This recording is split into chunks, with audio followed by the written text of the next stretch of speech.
Ladies and gentlemen, welcome to Talking About Balls. I am Justin George, joined as always by Kyle Price. Kyle, what's going on? Good evening, good sir. How is it going? Not too bad, not too bad. We are halfway through the week. I am pretty excited because I have one day of work left, basically, because Friday we're doing our yearly inventory because our fiscal year ends at the end of June. So Friday we take the day off of actual work. There's zero production, and we just do inventory. So I will be walking around the shop with a barcode scanner, scanning the barcodes on our inventory. And once we're done, they usually send us home early. And they decided to have us start at 6 a.m., which blows cock because I hate getting up early. But on the flip side, sooner we start, sooner we finish. So I'll get to leave a little early, hopefully on Friday. And then I am off all next week. I think I mentioned it on here before. My company is taking us to the zoo on Wednesday for the 4th of July for a little company get together. And they're paying us for the full day. And then we're off paid on Thursday. And then we're shut down on Friday. Where I looked at it and I went, so if I just burn 2 vacation days, I can literally have a full week off of work. I think I'm going to do that. That was too good of an opportunity to pass up. So I am officially off for a full week starting as soon as I leave on Friday. I unfortunately did not do the same thing. I work next week, and what sucks even more is I have one of my staff members' last day is next Friday too. So kind of sucks, but yeah. So I'll work Monday, Tuesday, Wednesday, of course, off Thursday, and I'll be back Friday. But I think Friday's going to be kind of a slower day anyway, so I'm not too worried about it. But I got enough vacation planned the rest of the year. So. Yeah, that's not bad. How much vacation time do you get? This year I get 5 weeks. 5. So I've used it sparingly so far. I know we go to Vegas in November. I typically do like the Christmas New Year wraparound week, so I kind of take 9 days. I kind of play the holidays in my favor. So like I'm taking September, I think 1st off or August 30th off, and I'm not back until September something. Anyways, it's like 6 days in a row, but it's only using like 2 PTO days because of how it works out with the weekend and the holidays. So it's kind of nice. But I kind of play that trick with the weekends and holidays the best I can, if I can do it. No, for sure. It's definitely the best way to do it. Like maximize. I took a lot of time off when we had baby. I get 4 weeks vacation and I get personal time also. So I get, I forgot how many. I think I used like 9 days technically when she was born. I took off 2 full weeks. So I have 8 vacation days left for the rest of the year right now. Plus I have more personal time coming. So I was like, I could burn 2 days because Tara wants to do a trip to the Dominican. You guys know about that. Yep. In October. So we're more than likely doing that. I'll need at least 5 days. So I was like, I have 8. I have plenty to spare. Plus I have more personal days coming. I'm like, fuck it. I'm taking off. Do you get accrued PTO or do you just get like added in PTO? We get a personal day every 3 months. So quarterly. So I get 4 a year. And then I start January 1st off with 4 weeks vacation. Interesting. Okay. Yeah, ours accrues. So we, as every paycheck or every time you get paid, we have like I think it's like 7, 8, maybe it's 9 hours. You get added a PTO towards your PTO every time you get paid, and then you can roll over 120 hours a year to the following year, and just build on top of that, and then you get loaded in your whatever you're allotted for that year at the start of the year. So that plus whatever you rolled over from the year prior. So I think 2 years ago I had like 280 hours of PTO in March. So I had to and I lost time. I didn't spend it. If you don't spend it, anything over lose it. Yeah, exactly. You lose it. So it kind of sucked, but yeah. Gotta love corporate America. Gotta love it. My company doesn't let you roll over vacation time, but they do let you fucking Germans roll over personal time. So you're allowed to roll over. I think you're allowed to keep up to 21 personal days on hand if you can accumulate that many. I don't think I've ever had more than 2 because I love missing work. So I have yet to experience that. But well, do you have like separate sick days and personal days? So personal days are sick days, and then vacation days are separate. So vacation days. Ours is all the same. It's PTO. It's PTO, whether you're sick or not sick. They're loosely worded because they have they call it personal time. So if you're sick, whatever, something comes up, you need to call off that morning. It's personal time. Right. Vacation time, they technically want you to put it in at least 5 working days in advance. So if you want to take off next Friday, have your time submitted by this Friday. It's a good rule. I think that's decent, but some people don't listen to that, and they'll just go in like a few days in advance and go, "Oh, I forgot to turn this in here," and I've yet to see anybody get it turned down. So I'm a stickler for rules. I think it should be fair. If it's in your rule book, if it's part of the company guidebook, follow it. Otherwise, what's the point of putting it in there? That's Agree. just me. So Agree. they don't like to actually follow our guidebook except for when it benefits certain people, which is irritating as a person who sees it from the outside. But it is what it is. Nothing you can do about it. I let it roll. Let the chips fall where they may. You're a big boss man now, so you have to follow those rules pretty closely. Damn right. I'm the safety and quality coordinator, so all that stuff is right under my wheelhouse. So I have to be in charge, even though my company doesn't actually care about any of that shit. Who would Um, have thought Justin George, the safety coordinator? That's amazing. I have a desk job now, man. I have my own. I have an office, everything. It's way different than anything I Do ever you expected. have cool desk knickknacks on your desk? No, not really. Oh, okay. I have a radio. I have a phone, a wireless charger, and I have Brown's coasters that I put my drinks on. That's about it. Nice. My desk is littered with stuff, like just different like knickknacks. I have like a Michael Scott like little figurine in the corner of my office. I have a plaque that I got a couple years ago that says Mr. Wonderful on it. My staff at the time being sarcastic because of my always bubbly personality. I can see that. Yeah, so and I have 3 skulls that sit behind me on my cabinet that's behind me. So when you walk in, you see 3 skulls. So that's always a talking point when people walk in my office. And I just joke it's just workers that I've killed and buried somewhere. So You got to do what you got to do. I yeah, I actually just recently switched desks. So when I first took the position, I was sitting in the normal office. Then they decided to do renovations. So I moved upstairs and just sat at literally a folding table while they did construction in the office. And then they finished the construction in the office, and I was moving in, and my boss was like, "Okay, they have these like floating desks. So it's floating countertops on the wall. That's everyone's like desk station." And my boss was like, "All right, this one we can fit 2 people. This one we can fit 2 or 3 people. This one we can fit 2 people." Mind you, we have less than 20 people in our entire company. And he decides to tell me, "You're going to sit at this block with this guy. You guys are going to share a desk." Okay, no problem. So I move in there.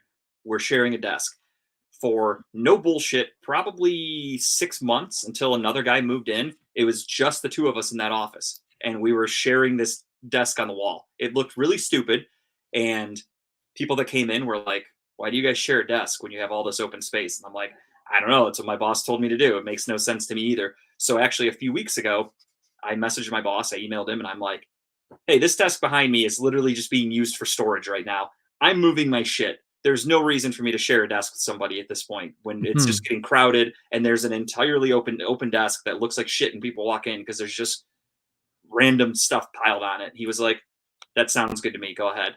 So now I have my own full fucking like 8 foot long desk. It's pretty nice. how Some might often add throughout the day are you sitting at your desk? all day. I'd Yeah. say 90% of it I'm at my computer. I can't do that, man. Like, I mean, so most of my days, like first part of my day is sitting at a desk on a computer, going through emails, reports, going through responses to customers, going after certain leads, emailing customers. And then I can't stare at a monitor any longer. I got to get up and leave. So I get on the road and go do sales. Like today I think I went to Akron. I was at Fairlawn. I was in Medina. I was back up to Euclid. I was downtown Cleveland. Then I was back to Garfield, Brooklyn area. And then I was home. Like that was I took a screenshot of my map on my phone because it tracks me. I was like, I was all over fucking Cleveland today, but I'd rather do that than sit at a monitor all day. It just drives me up a wall. Yeah, it was a tough transition because I went from working obviously on the shop floor for almost 15 years until I Yeah. got moved into the desk role. So I went from being a production worker, I was 18 years old when I started working there, to all of a sudden sitting at a desk all day. Um, You get bored. it depends. There's some days where I actually have things I like, keeps me super busy. Like I'm constantly doing. Um, Long story short, if we get a rejection or something like that, we cut our own material in house, and we also use material directly from our parent company in Germany, and we sell that directly to the customers. So we'll get it comes to our facility, and then we don't open it, we don't look at it, we don't do anything, we just ship it. So if I get rejections from stuff like that, then there's a lot of research that goes into it. I have to figure out the traceability, the coil information, the batch number, the all the information that went on it. I have to write up reports on their claims, deny some claims, accept claims, etc. I do all that. I run our yearly ISO audit, so I'm constantly like updating papers and making sure everything's up to date. And then I'm also in charge of safety, so I'm running safety meetings. I'm setting up, any type of training, stuff like that. I do everything, so I keep busy. It does get very boring sometimes. There are a couple days, every so often I have a day or two where I'm literally like, there's really not much I need to do today. Everything I do is just busy work. So I'm like, I might just sit here and not do anything. And I share an office with Big Joe Dufek. Yeah. There's times where I'll look over at him at like 2 o'clock and I'm like, I'm not gonna lie to you, dude. I'm checked out for the day. I'm done. I'm like, I'm not doing another thing today. And I'll just sit there and like, I'll stare at my computer when people walk by, so I look busy. But then I'll just like sit on my phone or something. But I'll try to tell them I'm like, I'm done for the day. I don't feel like it. At least you're honest, I guess. Yeah, no, I'm very honest about it. If I don't feel like doing anything, I'm just like, nah, I'm done. I'm calling it a day. We all have those days. There's days where I just look at it, I'm like, I just can't fucking deal with people anymore. Like, there's Yeah. days I've left the office at like 9:30. I'm like, I've been here for 2 hours. I'm already wanting to throw a person out the window, so I need to leave because I can't handle the common sense of our workers I deal with every day. I'm not salary. I opted not to be, so I stay for my full 8 hours every day. No, I just got out of the office to go do other stuff. Like, I mean, I know I'm still working. I'm stuck there. I get it. And my job being in charge of quality, I have to be there to like, in case somebody tells me like, hey, I have stains on this coil or, whatever issue, it's hard to do my job from home. So I don't really have that option, unfortunately. Yeah. Or somebody gets chopped up into a machine. You have to be there because you're the safety guy. If I'm there, there's nothing I can do about it anyway. So what's the difference there? I live 5 minutes away. I can just drive up there and look at their dead body. Doesn't make a difference. You guys ever had an OSHA audit? Yeah, before I took over for safety, we did, and we got hit with a bunch of shit. So they made a lot of changes. Oof. And then the guy that was in charge before me, he, helped make all those changes. And then so far we've been pretty good. I actually work with a retired OSHA worker who's my consultant. And if I have questions or issues, I'll just email him, text him, whatever. And I'm like, hey, I have a question. What do I do in this situation? And he'll just come up and like talk to me. And he does a walk around with me and writes anything up that he notices so we can fix it. But we're pretty good.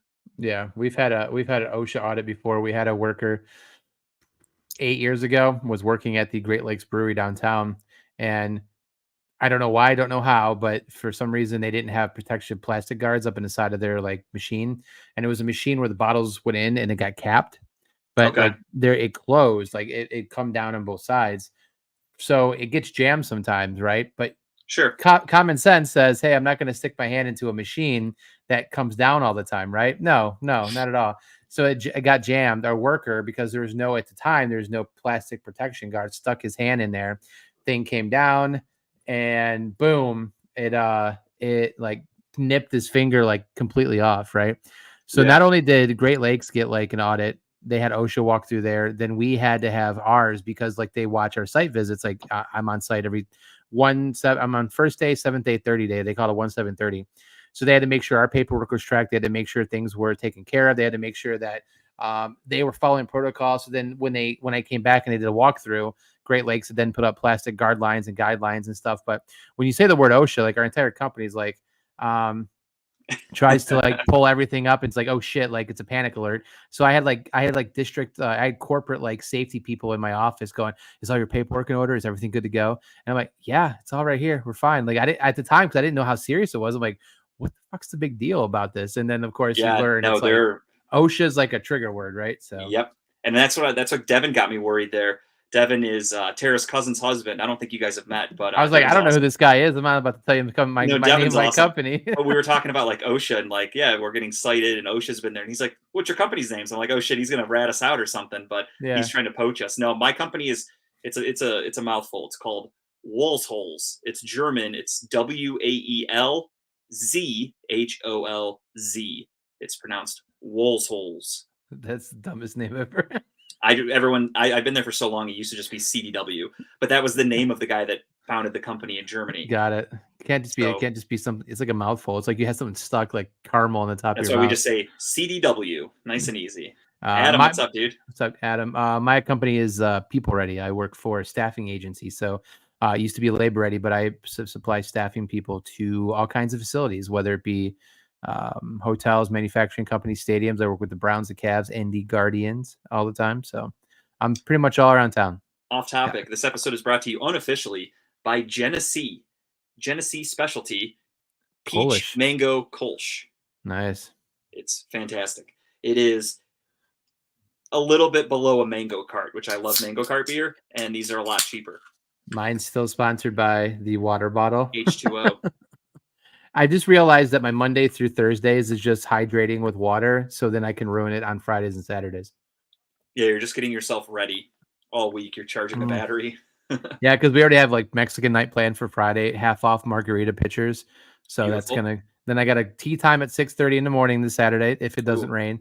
That's gonna work out well. And then we have tickets to go watch whatchamacallit? You're going to see Back to the Future, right? Back to the Future, yeah, brain Yeah. fart. I'm actually wearing Back to the Future shirt from our whatchamacallit, your favorite place. GV artwork. GV artwork, yeah. So, mind you, I haven't worn. First off, let me just take a shout out to me. I haven't worn this shirt or fit this shirt in 2 years. I put it on today, and it fits perfectly. It's kind of There nice. you go. Losing the pounds. But so we're doing that, and then here's what sucks though, right? So then we're going to watch the Back to the Future, and that ends at like 9:30, 10 o'clock, and then we're Ubering from there to the Hydrant because Robert's having his birthday party that night, Saturday night. Oh, fuck Robert. So we're going right there to like see him for a little bit, and then we got to get home in a decent hour because we got an MGA outing at Greyhawk the next morning. It's gonna be a long weekend. Oh, you guys have a Very long Sunday weekend. MGA outing? Yeah, so Greyhawk Ooh. doesn't allow you to book on Saturdays because they're pretty filled with everything else. Okay. But they allow you to kind of book for a discount on Sunday, so we were able to book for a Sunday, which should be interesting. We have 97 people going to that Ooh. outing on Sunday. Yeah, it's gonna be. Hey, show. I mean, yeah, something. I'll do that. I'll do that, Devin. Where do you work at, or where do you'd be interested in potential temps hires? Well, I mean, you got my nipples hard there, buddy. Let's go. I forgot the name of his company off the top of my head. It's in Berea. I'd be right there. That'd be my territory. So the August outing, I know for sure. Devin, I believe his wife that's their twosome, and then they're with me and Tara. We signed up. Barring any setbacks with my flight home from Germany, I will be in that golf outing. It'll be my first golf outing ever, as long as I don't get delayed or anything like that. But I'm projected to be home at 5 o'clock, I think, 5 or 6 o'clock on Friday night. I'll probably go home and want to go right to bed and then wake up and golf. Pretty excited about that. Live update, Euro Championship, Georgia upsets Portugal. I don't know what that means. We don't talk soccer on this show, George. Remove that immediately. I don't see anything. It's gone for good. When I saw that earlier, I was like, oh shit, Georgia. I didn't know like there was college soccer going on right now. And then I saw it was Portugal. I'm like, what the fuck? There's a country named Georgia. I didn't even know that. I also don't pay attention to the Euro Cup. I will say I made a bet on the Euro Cup the other day because I follow this guy who was like, oh, my lock of the day is this, whatever. Both teams are going to score a goal. And I fucking bet on it, and it didn't work. Where did that come into? Because I didn't see that message at all. It wasn't a message. He had it as it was scrolling on the bottom. Oh, I like see. The ESPN ticker. Oh, whoa, calm down. Let's not take things into our own hands here, George. There's certain sports banned from here. George is going rogue. We could do baseball scores. I'm into that. You want to get the Guardians score going? I like that idea. But I can't, man. Yesterday's game was. I mean, we'll get into the guards, but last night's game was. What a fucking slugfest that was. What a slugfest. Yeah. Speaking of slugfests, I went to Hot Shots at Firestone. Oh yeah, for Lorene boyfriend. What's his name again? Josh. That's it, Josh. It was basically Topgolf. It's their version. Basically, really nice. Basically, super or was cheap. It's a little different. So Topgolf has like the netting. You hit the ball into like the nets. Yeah. So this is literally just all basically like a green, like the surface of the greens. But they do have painted circles to hit your targets. You could play capture the flag. You get points for hitting inside the circle, but it can roll instead of like Topgolf. You just hit and it dies. Here it actually will like roll off. Yeah, because they have those big holes that you hit into. Yeah. So it was really fun though. Pretty cheap. Got a bucket of Dos Equis, which is one of my favorite beers, and it was like $27 for a bucket, which for a golf place, it's not bad. I can live with that. But overall, it was really cool. Nice place.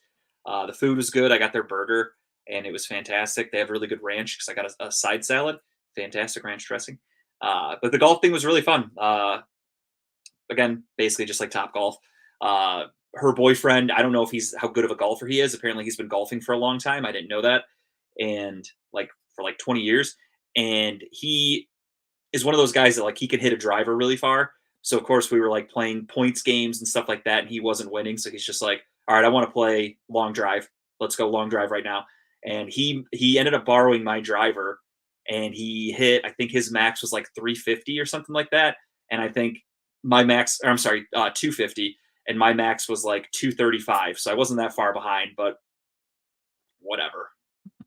It was his birthday. I was like 350. I'm like, fucking Christ, man. You know, I Was he meant on a 250. PGA Tour? Okay. But yeah, it was fun. We had a good time. Got to, golf a little bit. Wish it was an actual course, but beggars can't be choosers. Teddy update. She is officially napping in her crib. We're not having her sleep there overnight, but she is napping in her crib, and so far doing pretty good. Progress. Yeah, because basically they want her out of the bassinet at 6 months. That's like when you graduate. And she is a little over 4 months. So pretty soon she will be full-time cribbing it. And we decided to start kind of weaning her in with naps. So far she takes all of her daytime naps in the crib. At night, she's still in the bassinet in our bedroom, but at night she's in the crib by herself. So progress. And it was fucking hot last week, dude. That's putting it mildly, man. Miserably hot. To the point where on Saturday, Tara got up and she had a massage, and she texted me on the way home from the massage. She goes, "Do you want to go swimming at our friend's house?" And I said, "Nope." And she's like, "Well, come on, it's really hot. The pool will cool you down." I said, "It's just fine in the air conditioning. I don't even need to leave the house for that." So she's like, "Well, I'm going to take Teddy." So I said, "You do that." So she took Teddy to the pool with her for a few hours. I just stayed home and sat in the air conditioning by myself. I read like 200 pages of that Becky Lynch book that I got from the library. Yeah. And I just had a fucking chill, cool Saturday, and I loved every second of it. It felt good. When you become a dad, you still have a little bit of free time, but it's so dedicated to the child of, all right, they're sleeping. They could sleep for 10 minutes. They could sleep for 2 hours. You never know. Like yesterday, surprisingly, I came home from work, and we have a girl that watches her for a little bit on Tuesdays. And she was telling me, she's like, she didn't really nap. She only slept for like 30 minutes. She's actually right now, I get home at like 3:30. She's like, she's actually been awake for about an hour and a half. So it's almost nap time. And I was like, okay, perfect. I can give her bottle, and I'm going to put her down for a nap right away at 4:00. See how she does. She slept for like 2 straight hours. Pretty fucking pumped about that. That's great.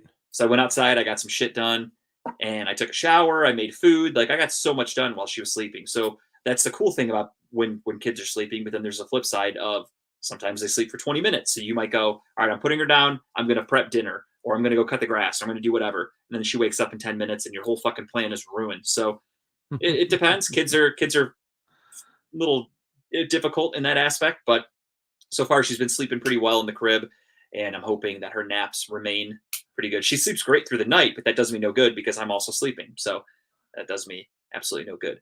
But yeah, great to have a chill Saturday. You really enjoy that freedom when you're just sitting at home, literally doing fucking nothing with no responsibilities. It was a good time. Oh, that's great, man. That was pretty much it for me, though. That was honestly all I did. I came home from work Friday. We hung out. We had dinner, and she wakes up all night. I don't know anything about that. We ate dinner, and then we watched some horror movies, whatever. And then Saturday, I just chilled. Same thing. We stayed home. We made homemade pizza, and we watched horror movies. And then Sunday we golfed. That was it. Pretty chill weekend. That's great. Yeah, last week, Thursday I went golfing at Mallard, got a quick 9 in, sweated my balls off, man. It was horrible. But it was so fucking hot last week. It was bad. Friday we went to Topgolf to celebrate her parents' birthdays from November. We just kind of delayed the celebration for a long time, but they really wanted to do Topgolf, so we finally got it. It's the first time going. So we get there, we go to the bar, and we got there before anybody else. We sit down, we order 2 drinks and had 2 shots. We did a shot of Fireball, did a shot of Crown Apple. Fucking bill's like $38. I'm like, that's Topgolf. How much were the shots? The Crown Apple, $10.25. What? That's about right. So we get up to our bay. We end up moving. We were first on the first floor, and we're like, no, this is their first time here. Let's go. We want to go up higher. Like, wanted to kind of experience like being up high and everything. So it's kind of cool. So they moved us and everything. And then we get up there, and then the server comes over, and I don't know if this is new. Like I kind of put it out in like my golf group friends. I'm like, The guy's like, look, you're limited to 2 beers in the first hour you're here, and it's only 1 beer for every other hour you're here. I'm like, what do you mean limited? He's like, so I can only serve you 2 beers. Like he's talking to all of us, 2 beers for the first time you're here. So whatever beer you order now, and then and you get another beer, and then from here on out, it's a beer per hour. And he didn't explain it. He did not tell us why. And I'm thinking there had to be something that happened in the last couple months that makes them have to Legally, limit they have to people. do that. Yeah. Right. I mean, people fell off. I don't know what happened, got into a fight. I'm not sure. So we did that for 2 hours, had our 3 beers. We got a flatbread pizza, whatever. We didn't eat much of it.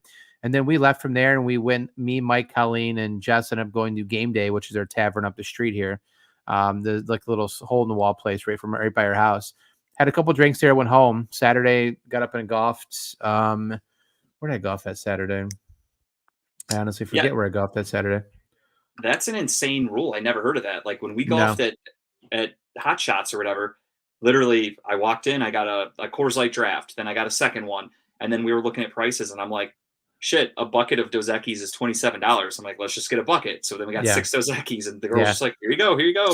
Something had to happen with Topgolf for him to do it, but it was just weird. So that's why we went to a bar afterwards, had a couple more drinks, played some Golden Tee. Jess got real sick. She's got real sick. She's only had drank like a beer at the bar, which tells you anything, right? If she's not drinking much, that tells you everything you know. So she went home and she slept and she didn't feel good the next day. I got up and golfed at Brentwood, which is kind of a small hole in the wall golf course out here in Elyria. Did 18, shot pretty well, hot as balls though. Jess went to a wedding shower. She's supposed to come back home, and I was supposed to pick her up because we were going to Dave's. Cleary had like a little get together that night with people. I'm sorry to hear that. It was a fun time. It was whatever. We played cornhole, and I went 11-0 in cornhole, so just still undefeated in playing that game. But so I went, and she came home like an hour after she got there. She threw up. She got real sick, so she was in bed all night. I still went to the party just to hang out with them for a little bit. I came home around 9 o'clock, and Sunday I didn't do anything. I caught up on a lot of my TV shows I missed throughout the week, so it's kind of a chill Sunday for me. But yeah, that heat was ridiculous. It sucked. I had no interest in being outside or doing anything. Even on Sunday when we were at Hot Shots, it was still like 80 something, but it was muggy. It wasn't terrible, but like I was just thinking, like, damn, this would suck if it was like fucking 100 degrees. What sucks though is you're getting like wind blown at you, but it's all hot air getting blown at you. Yeah, exactly. It feels like you're just standing in front of an oven. But yeah, no, we're actually getting a little bit of a cool down the next couple days, which is pretty cool. At least tomorrow for sure. It's like low 70s or something like that. Like I'm fucking into that. Yeah, my roof got pushed back 2 days because of this damn rain. Like we needed the rain for sure, but my roof was supposed to get done today. But they canceled yesterday because that storm that rolled through. So they pushed all those jobs to today. And then because it rained today, they canceled all these jobs. So everything's back 2 days. So my roof's getting done Friday. It's supposed to be beautiful. So yeah, that should be good. Can't wait for it to get done. Yeah. Cool. Yeah, that was the week that was really not a whole lot for me. Because it was so fucking hot. I just worked and came home and sat inside. Pretty average stuff with the heat. With that being said, let's get right into it. This episode is, of course, called The New Guy because the Cleveland Cavaliers have found their man. And that would be the one, Kenny Atkinson. George is MIA, so I guess I'll... What do we pay these big bucks for? I'll take care of that, I suppose. Good thing you're trained in the arts of producing. Yeah, I know a little bit of what I'm doing now. Boom, there we go. So yeah, they did hire Kenny Atkinson for their head coaching position. Kenny Atkinson has been an assistant coach for many, many years all over the world. Most recently, he was an assistant coach with the Golden State Warriors. He was on the team that won the championship in 2022. What's up, Steve? I didn't see it because I'm in the other thing. There he is. Statistics Steve Baylog, my guy. What's up, dude? Thank you for checking in. I guess I will do that for George because, again, he is missing. But, yeah, so they hired Kenny Atkinson. He was the Nets head coach. He had an overall record, which is not good, of 118 and 190. Not great. We're screwed. He did lead them to a 42-win season one year, and they made the playoffs. They got eliminated in the first round, but a playoff team nonetheless on a bad team. So taking that team to 42 and 40, going to the playoffs, nothing to sneeze at. Pretty good accomplishment. Overall, I've heard many interviews from players that used to play with him, and they all said basically that while we weren't winning, which sucks, like obviously we want to win in the NBA, they're like, we had fun. Like we were having a good time together. The chemistry was great with the team. And overall, with Kenny Atkinson, he likes to have his teams shoot. We are going to be a fast pace. We are going to be top, I would estimate, we're going to be top 10 in pace. We're going to be top 5 in three-pointers attempted. And I think you're going to see a different Cavaliers team than we did last year. So, how is he better than JB? That's to be determined. JB Bickerstaff clearly lost the locker room. JB Bickerstaff clearly, just from watching the end of the season there, he had a lot of in-game decision-making issues. The Cavs lost a lot of games, blew a lot of leads, struggled at times. I mean, look at the Magic series. They almost blew it to the fucking Magic. They got blown out multiple occasions against the Magic. JB was a good coach, but clearly had run his course. And eventually you stop hearing a coach, no matter what they tell you. So he seemed at first, he was a good guy. He was drilling defense into everybody's brain. Everybody was listening to it. Everybody followed his lead. We last year were one of the best defensive teams in basketball. And 2 years ago. Or 2 years ago, I meant. And then last year, the defense just wasn't the same. I know there were some changes, but you know, you bring in a guy like Max Strus, you bring in a guy like George Niang, who sucked. But overall, JB Bickerstaff did enough to show that, yeah, his in-game strategy and changes, halftime adjustments, etc., were just not very good. We lost a lot of games to some easy opponents. Again, as I mentioned this a few weeks ago or months ago, whatever, the Cavs lost some easy games towards the end of the season, and they only lost the second seed by a few games. So they could have beat the Hornets a couple times towards the end of the year. It would have helped. They lost a couple gimmies. So again, I think the guys just didn't respect him anymore, and he lost the locker room, and you just can't bring a guy back like that. Yeah, I think what happens is that you just I think you already said it, but what happens is that you stop listening to what the guy in charge is saying, right? Like you kind of take it in stride. Like you still listen to him, but like you're not getting the message, right? All you're hearing is directive, right? Or do this or try this or run this play, but you're not really listening to kind of like the message in practice. You're not listening to the message throughout the week, you know? So I think you're right. It's like, I don't know. I wouldn't say he fully lost the locker room, but when you stop getting the attention or the help from your star players that also help deliver that same message to the other players, then that's when you kind of lose the team in retrospect, right? And I think that's where we were with JB towards the middle of the season to the end of the season. So I think the time for it to change was perfectly timed. I think that the firing, we all saw it on the wall. A lot of us said it should have happened last year. I don't know why, but it definitely needed to happen this year. So I'm curious I haven't done much research in this new coach, so I'll rely on you to give the facts. But I do like the hiring from the stuff I have read or stuff I've looked into. So, and with this already stacked team, not say stacked, but already talented team that we have, he's kind of walking into I say a Porsche, but you're walking into a Camaro, right? That just it's a pretty sweet deal. Pretty sweet deal. No, I'm with you, and you know, it would have been viewed as a rash decision had they fired JB after last season against the Knicks when we got eliminated by the Knicks. But that would have been a good time to do it because I think that is when he lost everybody. All year he coached toughness, defense, etc. And then we played the Knicks, and I mean we all saw it. They actually bodied the Cavaliers. They were more physical. The Cavs had no answer for the Knicks in that series. And then you go to this season too. And I'm not saying they're comparable because I'm a firm believer in what you did last season has absolutely nothing to do with this season because most teams are completely different, different players, etc. And the Cavs played the Knicks a few times this year, and same thing. There was a game where the Cavs played the Knicks, and Jalen Brunson was hurt right away in the first minute of the game. The Knicks were completely just dismantled with injuries. They had a bunch of bums out there, and they beat the fuck out of the Cavs. And things like that is almost like, okay, who has the psyche that they can't beat the Knicks? Why can't we get past this team regardless of who they have? They have a bunch of backups. We can't beat them. They had their starters last year. We couldn't beat them. What is this wall that's standing in their way of beating a team like the Knicks, who is a decent team in the East? They're going to continue to be in your way. And I'm not saying that we lost because JB Bickerstaff can't beat the Knicks, but I'm saying that series, I feel like, kind of made the players go, okay, I don't really care what this guy has to say because he coached toughness and this and that, And then we got embarrassed. I mean, Jared Allen came out right after that series and was like, yeah, the lights were too bright for us, this and that. That's a testament to coaching. That means that guy did not get his team ready to play. And I'm not trying to blame the coach. I know that's a scapegoat thing to do. I don't like to do that personally. Right.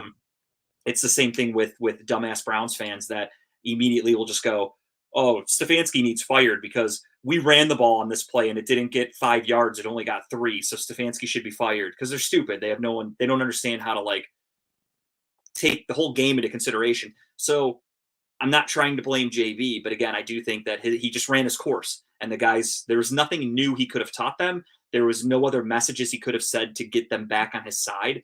So I feel like it was just time for a change. And to what you said earlier about Kenny Atkinson, you said you don't know a whole lot about him. Yeah. Again, he's been an assistant coach for many, many years. He was the head coach of the Nets for 3.5. He stepped down. He wasn't fired. In his 4th year as the Nets head coach. Again, they had a losing record. They were 118 and 190. Not great. But they didn't have a good roster. Go back and look at those Nets teams. They weren't very good. He likes to play at a fast pace. He already liked to play at a fast pace when he was with the Nets. I think they were top 5 in 3-pointers attempted. Like I said earlier, they were top 10 in pace of play. It's run and gun. There's no fucking around. You go down, you shoot a 3, you go right back. It's like the Pacers. And the Cavs kind of had that offense for the last Yes. 2 years almost too. Like they were right there. So this kind of fits to his coaching style. If you look at the roster right now, you have Darius Garland, who's a good 3-point shooter who can run and gun. Max Strus, good 3-point shooter who can run and gun. Donovan Mitchell, good 3-point shooter who can run and gun. Evan Mobley, who is coming to his own with the jump shot. I think he's got a little bit of the yips. I think he can work on that. And you have Jared Allen, who can't shoot. I mean, he could shoot some mid-range, but he does give you that size in the middle. So it'll be interesting to see what they do with Jared Allen. I personally like Jared Allen. As soon as the season ended, there was that story from The Athletic, and they basically said that Darius Garland and Jared Allen have played their final games as Cavaliers, but now it sounds like it's not the case. So something to keep an eye on. I don't know what's going to end up happening with that. Jared Allen, to me, won't fit this new offense. He was with Kenny Atkinson in Brooklyn, and they have a chemistry together, which is good. But at the same time, does he fit this current setup? I don't know. To be determined. We'll see what happens. The Cavs still have an entire offseason to make some moves. I'm sure they're not done. They're not just going to draft. They have the 20th overall pick tonight in the NBA draft. They do not have a second-round pick. You see that contract? OB, what was his name? He signed? OG Anunoby. Yeah. He signed his 5 max years. deal with the Knicks. The Knicks are all in. Last night, breaking news, they made a trade for Miles Bridges. They gave up 5 first-round picks for a guy who's never made an All-Star game. Let that one sink in. Don't understand that move, if I'm being honest, but more power to him. OG Anunoby did opt out of his contract, but that's because he was owed $19 million, and his agent and himself were probably like, hey, dude, you're worth 30 plus. Let's go ahead and opt out and get you a new contract, and that's exactly what they did. However, there's a lot of people out there in the Twitter world, the basketball world, that are trying to basically write the Knicks up as the next favorite for a championship, but they're going to lose a lot. They can't afford to keep everybody now. They're going to more than likely lose Julius Randle. They're going to have to get rid of him. They now cannot afford to keep Isaiah Hartenstein, who was a huge piece of their offense and defense. He got a lot of rebounds, block shots. They won't be able to afford him. So they have a lot of holes. Sorry, Robert, I skipped over your comment there. Yeah, so Cam Johnson, there's a lot of rumors going around that Cam Johnson is a guy that the Cavs will look into because of his connection. Actually, I don't think Cam Johnson was there with Atkinson, if I'm not mistaken. I think Atkinson had already left. But Cam Johnson is currently on the Nets. He fits that system. He fits what we're looking for. He would be perfect for us. However, Cam Johnson's a pretty damn good shooter, a good player. There's going to be a lot of teams coveting him. So the issue will be, can the Cavs give a good enough offer to the Nets to get him? Because it's potentially going to be a bidding war, and the Cavs don't have a lot of assets. So we'll see what's going to happen. And yeah, the Knicks gave Anunoby a huge contract, which again is going to then basically handcuff them to not be able to afford Isaiah Hartenstein. They're not going to be able to afford to keep Julius Randle. They're going to have to make some moves, and they're going small.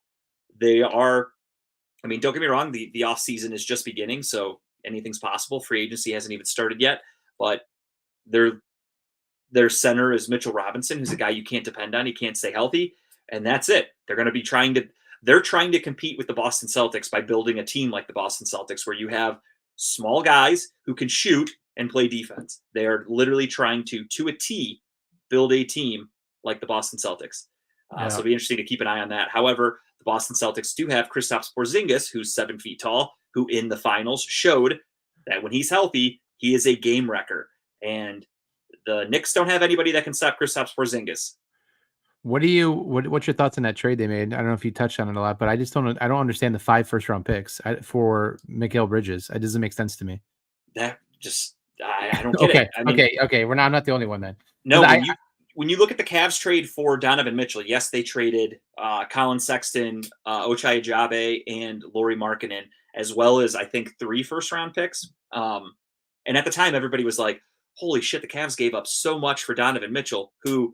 Donovan Mitchell is a second-team All-NBA player. Donovan Mitchell is a 5-time All-Star. He is considered one of the best players in the league. Mikal Bridges averages 14 points a game in his career. Mikal Bridges has never been to an All-Star game.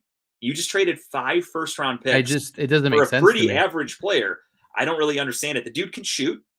Don't get me wrong. If he's hot, he can put up 30 points. But if he's not hot, he can bring you down. He also, in 2022, I think it was, he was a second-team All-Defensive NBA. So he's a decent defensive player, which is what the Knicks kind of are going for. They want to be a tough physical defensive team. They have Josh Hart. They have Mitchell Robinson. You got these guys that play defense. Now you're bringing in Mikal Bridges, but 5 first-round draft picks. That's because they thought in their head, and I know this because I have friends that are Knicks fans, they truly believed they had a shot at Donovan Mitchell. So that's why the Knicks acquired all those draft picks. They really thought they had a chance to get him. And but what they gets realized me, though, they didn't. you only give up Bridges. You give up a first-round pick to make yourself substantially better. You give up 2 first-round picks to guarantee a deep run into playoffs. You give up 3 first-round picks and more to guarantee a championship. Bringing in Mikal Bridges only maybe gave you a guarantee of maybe 5 more wins. You're marginally better. You're marginally better now. You're not even that much better. Yeah, you're a good team. The Knicks were already a good team. Knicks' problem is not having good, talented players. It's their issue of staying healthy, and that's bit them in the ass the last 2 seasons. And I'm pretty sure Bridges is a injury-prone player because I'm pretty positive he was out a couple times last year for injuries as well. So you're adding fuel to the fire. I don't understand how this makes sense. If I may, if I may correct you on that, Mikal Bridges is actually one of the few players who he's played in like 250 straight games. So he plays. I'll give him that. Okay. But his consistency is not there. Again, his career average is 14.3 points a game or something like that. I was looking it up yesterday. He barely averages 15 points a game. So yeah, he'll play every night, but I mean, 15 points is nothing to write home about. Right. He's not an assist guy. He's not he's just a shooter that plays defense, which is good. Don't get me wrong, but 5 first-round picks, and the way the NBA is structured, you're not allowed to trade draft picks in consecutive seasons. So this is 5 draft picks over the next every other year. So I believe the Knicks have their first-round pick tonight, and then the draft picks start next year for this Bridges trade. But I mean, again, same thing with what could potentially happen with Cam Johnson is you're going to have a bidding war. More than likely, there were multiple teams after Mikal Bridges. From what I read yesterday, I think the Jazz were looking into him. Excuse me. Many teams were looking to get Bridges. So the Knicks probably said, okay, fuck it. I'll add whichever Bogdanovic brother and 5 draft picks. And the Nets were like, holy shit, I can't believe that. We'll take it. Gabriel Arias with a home run to left field, 2-1 Gardos in the top of the 5th. Rate that belch. That's a pretty good one. It wasn't bad. Not my best work. I just can't. I still can't get over the Guardians this season. I can't wait to talk about them because I don't know what team this is right now. But back to this. So back to the Knicks. So my honest prediction for the Knicks is that they go second round of the playoffs. They don't lock themselves in for a championship, and they're going to lose some of these players in the next 2 or 3 years. Like these ones that they're banking on. I'm curious to see what they're going to do because Julius Randle, at one point, he was an all-star player. He can score. He can get rebounds. He can pass the ball really well. He's a huge piece of that team. The rumors are flying that he will not be on the roster this year. They have to get rid of him now. So we'll see. They for sure are losing Isaiah Hartenstein, who, again, was averaging like 12 rebounds, 4 block shots in the playoffs. He was playing superb defense, and you're losing that. for a guy who's Mitchell Robinson, who is offensively incompetent, can get rebounds. He's tough, but he also can't stay healthy. So that's huge. Again, we'll see. I'm sure they'll add more, but they're going to be very strapped for cash. That's the thing to keep an eye on is they're going to be limited in what they can do. They're similar to the Cavs situation. You have a pretty good team, but you're also super limited on what you can add. And I'm curious to see what the Knicks are going to do. I'm just waiting for that news coming down for the Mitchell extension. Like, it should be any day now, right? I mean, I think, if I'm not mistaken, there was a rule. I think we talked about it last week. Sometime in July, they're allowed to announce it. So I think that's what they have to wait on. okay. Because OG Anunoby was allowed to do it because he opted out of his contract. So players that opt out, they're allowed to do that. A new extension, because he's currently under contract, I think they have to wait to announce it. I think. I could be wrong. I swear I heard Brian Windhorst say that, though. Sticking with the NBA, JJ Redick officially named the head coach of the LA Lakers. Bro, we got a chance. We got a chance. So only requisite is to we started a podcast. Have a podcast. So I never played in the NBA, but I played on a bunch of rec teams. So I've played a lot of video games. Can't officially sign until July 6th. So yeah, they might just wait till it's official. But everything I've heard is Mitchell signing an extension. I'm not worried about it. I've had a lot of experience playing in rec leagues, high school. I played a lot of video games. I know certain offenses. I feel like I'm locked in for this coaching thing. I just got to get my resume out there. I coached in my cousin's 6th grade team. I coached her and her friends in North Olmsted. So I have head coaching experience. My team won, I think, 3 or 4 games that year. And I'm not going to lie to you, North Olmsted had a very, very bad basketball program when I went there. And they had like 20 girls total. We had to split the teams up into 2. So my uncle took team A, I took team B, and my team finished with the better record. So that's all I'll say about that. We got to get out there and play basketball again. I'm down. We just have to really time it out because I'm going to need a month of recovery after based on the last time we played. I was sore forever. I just want to try my body out that I've lost some pounds and see if I have a little more stamina to go now. So the problem is you lost weight and all of our friends and everybody else gained weight. So yeah, I'm going to be bullied out there. Yeah, Jahinski Noel hit a home run today in his first major league at bat. One of the best prospects got called up today and crushed a home run. And then Gabriel Arias just hit a home run too. Gabriel Arias he's been under, like, a lot of people probably aren't paying much attention to him, but he has been fucking hot. He's been playing really, really well, hitting the ball well. So love the Guardians. We're going to talk about them for sure, but a little bit later in the episode. Sticking in the NBA, Charles Lee, the assistant from the Boston Celtics after they won the championship, was finally allowed to leave. He is the head coach of the Charlotte Hornets. So kudos to him. We already talked about OG Anunoby opting out and re-signing, the Mikal Bridges trade. And last but not least, Josh Giddey has been traded to the Chicago Bulls for Alex Caruso down to Oklahoma City. I think that is a very underrated move for the Oklahoma City Thunder, who are already a very good team. They were the 1 seed last year. Josh Giddey had that shit happen to him. Look at it however you want to, where he was allegedly, again, dating a 16-year-old or something like that. And that all came out, and he was not the same player after that. Can't really blame him. That's pretty fucked up. Again, don't know the ins and outs of it. It's fucked up. Did she tell him she was 18? Did he know she was 16? Don't know. For some reason, this incident kind of got swept under the rug. I don't really understand. Yeah, it pretty much came in quickly last year, and then you heard nothing of it. Died. He immediately just died. So I don't know. I saw people on Twitter and Reddit. Oh, the internet never forgets. Busting his balls, but like nobody of substantial, backing. As soon as he got traded, people were like, "Oh, he's going to Chicago. What's the age of consent there?" Like, people immediately just started talking shit. But yeah, the Thunder got better in that trade. That's 100%. Alex Caruso is a really, really good defensive guard. He also can shoot really well. So Josh Giddey kind of did those things, but again, mentally he wasn't there. Dave, what's up, man? Thank you for checking in.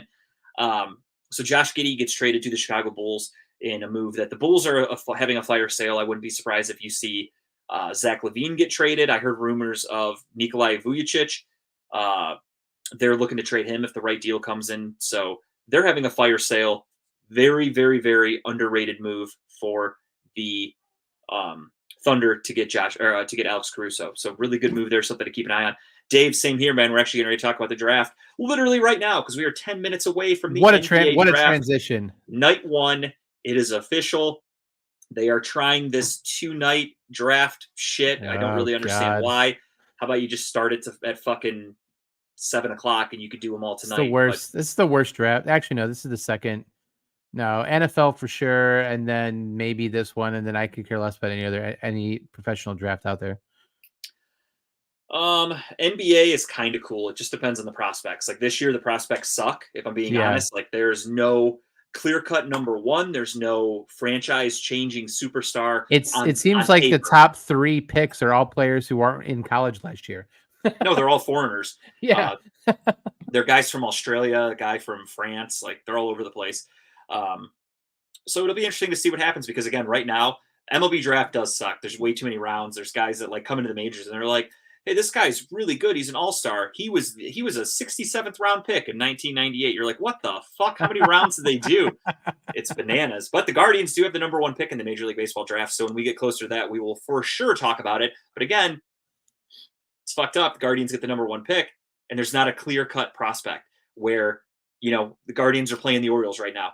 There's no Adley Rutschman. There's no Bobby Witt Jr. I still have no fucking idea who the Guardians are ever going to take because there's no clear-cut number 1. I know somebody who would know who they might take. We have to bring him in. Guardian Guy Greg? Guardian Guy Greg. Triple G. So speaking of Guardian Guy Greg, I was going to talk about this when we talk about the Guardians, but I'll do it now. So he has still not told me. Thank you, Dave. I'm rocking the old school Cavs, my personal favorite logo. Hoping for a little good luck for them tonight with the 20th overall pick. Speaking of hats, real quick. Sorry, not to go on a tangent. Did you see the All-Star Guardians hats? No. Oh, they look Are they slick. cool? Oh, they look. I'm gonna have to get one. They look. Send me amazing. a picture if you don't mind. Yeah. I got. I'm too lazy to look it up myself. I'm being honest. Lazy ass. Go ahead. So really quick about the Guardians and Greg before we get back to the draft.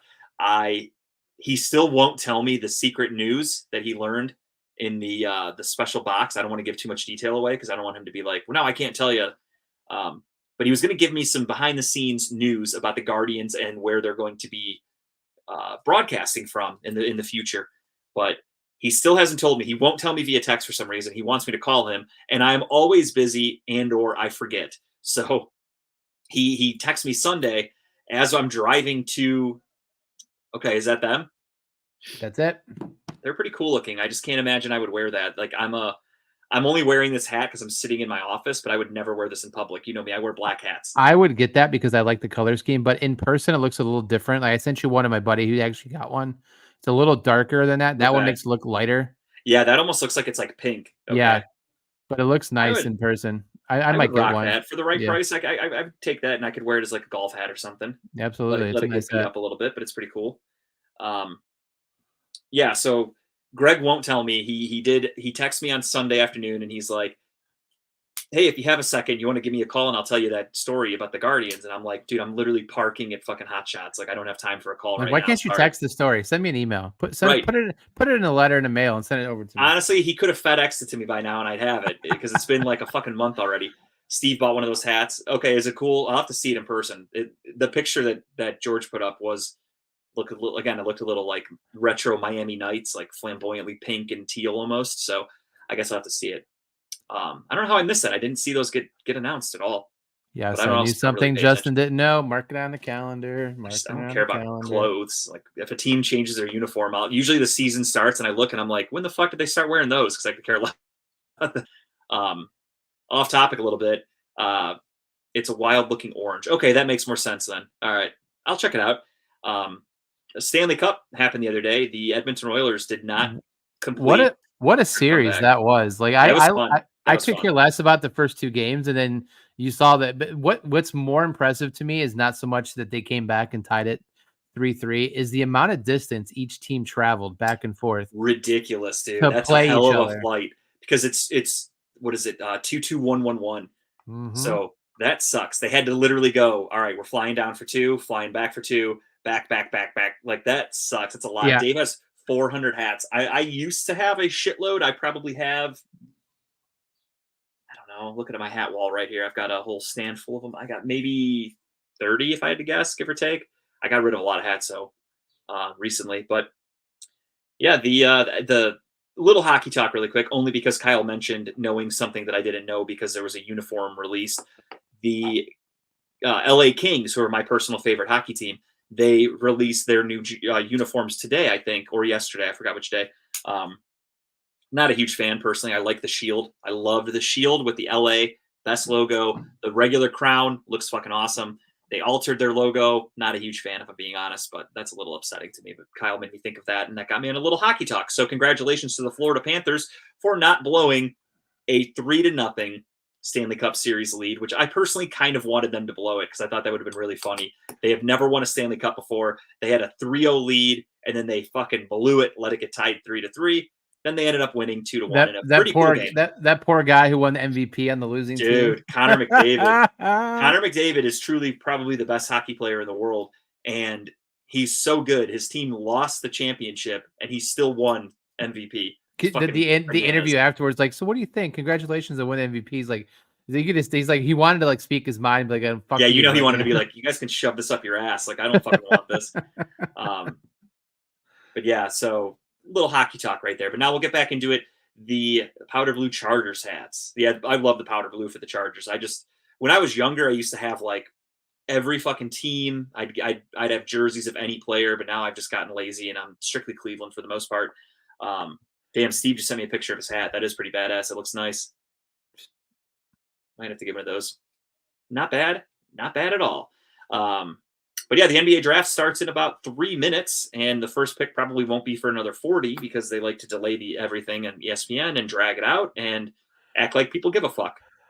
So with that being said, I asked Kyle to come up with his projected top 5 for the draft. And then after that, we will give you a few names on who we think the Cavaliers are going to take. So we will start off with the number 1 pick. George chiming in says he has the powder blue Chargers hat. I think he went to go. Oh no, he's still there. I thought he ducked. I didn't see him. I thought he went to go get it, but he is still there. Now the Chargers logo is fucking awesome, or their colors are awesome. Those powder blue jerseys back in the day with like Antonio Gates and LaDainian Tomlinson, sick. Doesn't get much better than that. So let's start it off. Kyle, who do you have? Who do you project? See you, Dave. Thanks for checking in, man. Enjoy the draft. I'm gonna mess up his first and last name, but it's the dude from France, the Zachary or Richat, whatever you want to call it. I think it's Zachary, just based on Zachary. There you go. Zachary. I think it's just Zachary. Zachary from France. Reisacher, but he's French, so you don't pronounce it all like that. So it's like, yeah, I don't even know how to say it. But that's who I have as well. I have him going to Atlanta. He is a guard forward out of France. Projected for most people to be the number 1 pick tonight. I don't know a lot about him. I don't follow European ball. I really don't follow college basketball that much. Like, again, unless there's a clear cut, like Zion Williamson, I watched personally, like when the name like that comes up, for sure. I'm watching his games. I'm like, holy shit, this guy's amazing. Kyrie Irving, you don't get him too often because even guys like Jason Tatum, probably one of the better players in the NBA. I think he's a little overrated personally. That's just me. I've seen him show up to big games and I've seen him crumble in big games. So he's extremely good. I'm not taking anything away from him, but he's a guy who got drafted like 3rd overall, whatever, taken out of Duke. You're like, okay, good pick for the Boston Celtics. Don't think much of it. And then 3 years later, stud. You got Giannis Antetokounmpo, multiple time MVP, stud. When he got drafted, you're like, who the fuck is this foreign guy that's probably never even going to play in the NBA? I think the Joker was a 2nd round pick. He's now a multiple time MVP world champion. So not everybody, you don't have to be a clear cut number 1 overall prospect to be good in the NBA, obviously. But this year, there's not even anybody that gets me that excited in this draft. It's a bunch of guys that I'm like, I don't know, maybe in 5 years, a few of them will be good, but there's really nobody that stands out right now. Is there still a rule though? Like if you get drafted and you're still like on a foreign team, you don't have to commit to coming to the team right away? Like, correct. Yeah, you can opt to stay in Europe. There have been players that have been drafted where they straight up tell the team like, I'm not coming to the United States. Yeah, which is it's weird to me how that's even like a rule or they even allow that to happen. Like, bro, I owe your contract or whatever. You need to come here.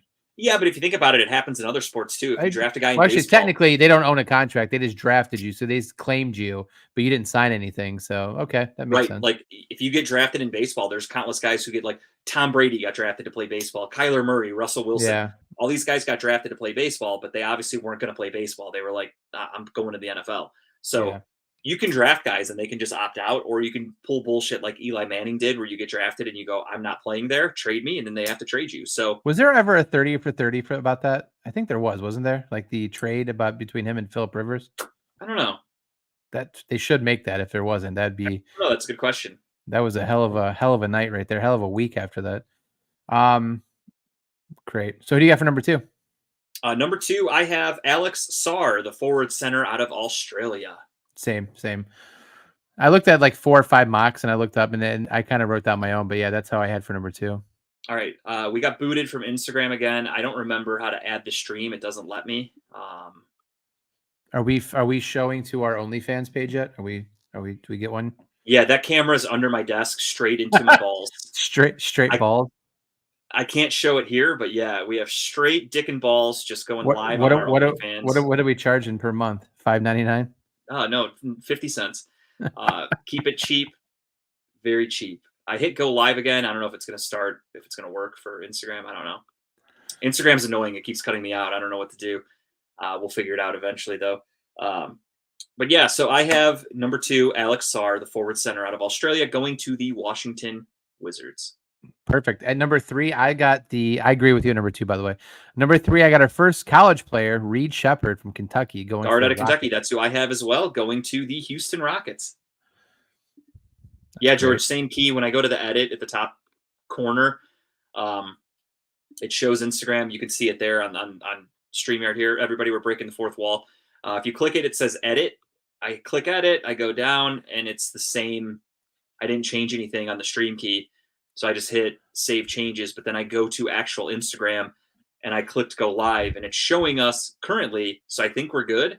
I don't know though. Oh, it says something went wrong. Please try again. So maybe we're not live. I don't really know. Technical difficulties. Instagram sucks. But damn it, regardless, Meta, get your shit together. We're live on Facebook. We're live on YouTube. That's all I'm worried about right now at this moment. So with the 4th overall pick, the San Antonio Spurs are looking for somebody to team up with Victor Wembanyama, and I have them taking Stephon Castle, the guard out of UConn, another college player. Yep. I agree with that. That's who I had too. I actually, one mock, I looked at a couple, but I had him a little higher too. He could potentially go higher than 4 because he's a really good fucking player. But and the other thing I've read, all else falls into place. Yeah. From multiple mock drafts that I've looked at, they are like basically saying that this draft could go anywhere. Like the guy who we have projected to go number 1, Zachary, whatever, they're like, yeah, he could go anywhere from like 1 to 5. You really don't know this year. So we'll see what happens. So it's an interesting. Go ahead. Oh, go ahead. You want to go with 4 or 5? I mean, we're at 5. I was going to say, yeah. So my 5th one, I have a G League player. I have Mateus Boonzelis. Matisse, I think Matisse. Guard out of the G League, the Ignite G League team. Ignite. Yeah, that's who I have as well. I think I basically copied this from the New York Post. I think I looked up their mock because, again, I went on 100 different mocks. Everyone's got everybody different. I've seen some mocks with like guys that aren't even in a top 5 going number 1. It's all over the board. So I basically just kind of took a guess. But yeah, I have Matisse going as well. And we'll see. We will see what happens. Matis, maybe you say Matis. I don't know how to pronounce it, whatever. But yeah, Matis Buzelis, the guard out of the G League Ignite. I have him going 5 to Detroit. And that brings us to the Cleveland Cavaliers, who have the 20th overall pick, who will be drafting somebody. Don't think it's going to be anybody that changes the franchise. That's the thing people have to kind of worry about here. I know there's a lot of, I'll use the term casual fans that are going to be watching the draft that think that whoever we take at 20 is going to be somebody that's going to change the franchise. But realistically, we're drafting a guy that's going to be at the back of the bench. We're drafting a guy who's probably not going to see a lot of minutes unless something goes terribly wrong with injuries. So I listed a couple names in order of who I want them to take, only because of selfish reasons, and I'm going to read them backwards so you'll then understand why I put this list in this order. And third, we could go any position. That's the thing with the Cavaliers in this spot at 20. It is basically best player available. You could use anything. We could use a guard. at point or shooting. We could use a small forward. We could use a backup power forward, a backup center. We could use literally any position is available for this team. That's what makes it so hard to predict at 20. Who the fuck knows who the first 19 are going to be? So purely throwing a dart at a wall, hoping something sticks. Let's see what happens. I have number 3. I made a list of 3 potential guys. Again, I'm probably going to be wrong, but potential guys that should be going in this general area that could work for the Cavaliers. The things that I looked for, there are a few players like I forgot his name. Off the top of my head. There's a guy who's projected to go to the Lakers. I forgot his name. It's like Del Santos or something like that. I completely can't remember. I'm blanking. He is a pretty good player, probably day one ready to go to the NBA and be relatively efficient. However, he's like 24 years old. So that's kind of old to be getting drafted for the first time. So I look at it as I think the Cavs are going to go for a young player. That's the number one thing that I'm kind of go basing off of. Somebody that's only 18, 19 years old, not a lot of miles on them, somebody that can come in and, again, kind of like Emoni Bates. They'll probably play in the G League for a little bit, and they'll probably get a little bit of pro time. I don't expect any of these guys that we draft to be immediate impact players. But I have Carlton Carrington, guard/forward out of Pittsburgh, as number 3. Just somebody that makes sense because, again, he can play guard. He can play small forward. We need a small forward. We could use a backup point guard. He's a good shooter. He would fit in with this Kenny Atkinson offense. So I think that's a guy that you could keep an eye on. So Carlton Carrington projected. That's who I have there.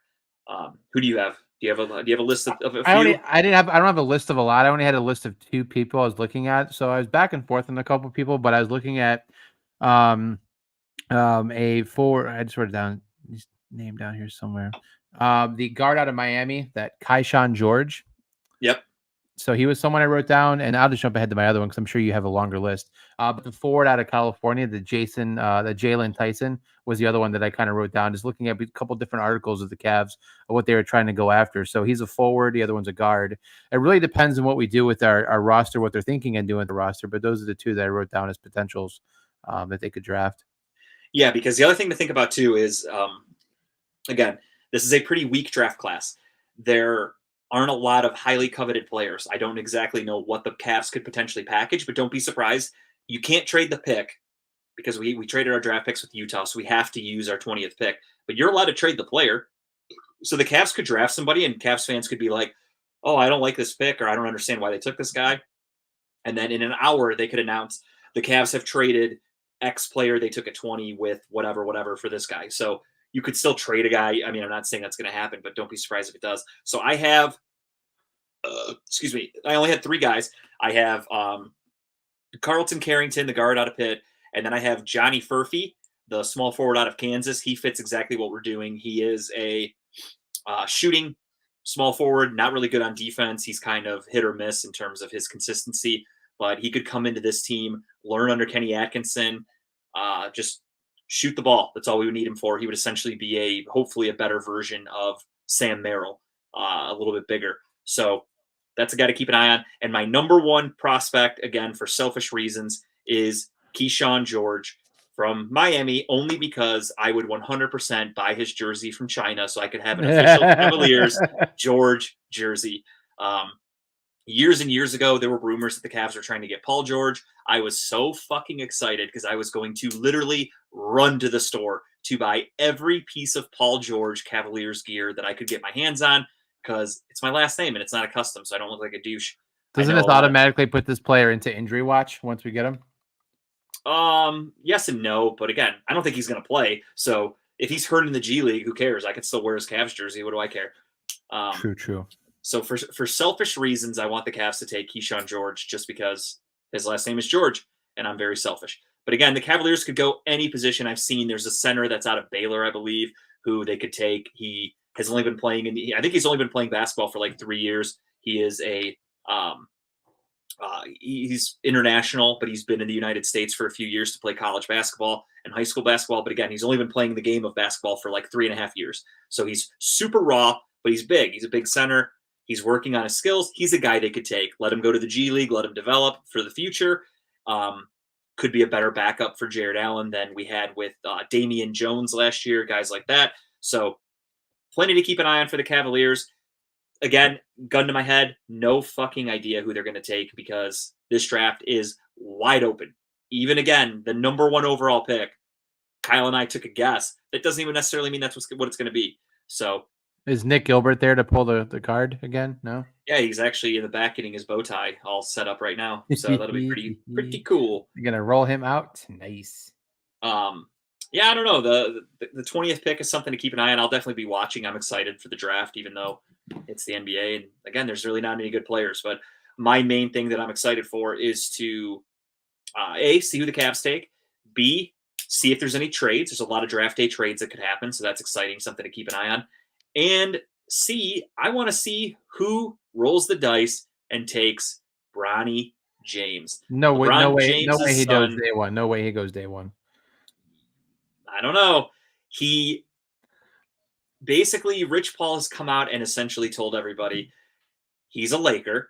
He's not trying out with any other teams. He is going to not play in the G League. So if you draft him, we are not signing a 2-way contract. There's no fucking chance. If you take Bronny James, he is on your official NBA roster from the start. And let's be honest, Bronny James is not very good. He is not NBA ready. This is I kind of want to see the experiment though. I want to get him out there and see what he's like in the court. In the worst way do I want to see that. I want this kid to not only get drafted, but I want him to get meaningful minutes. I don't want him to just see garbage time. I want to see him playing against some of the best in the NBA, and I want to see if he can hold his own, which I don't think he will be able to, just based off of his short tenure at USC.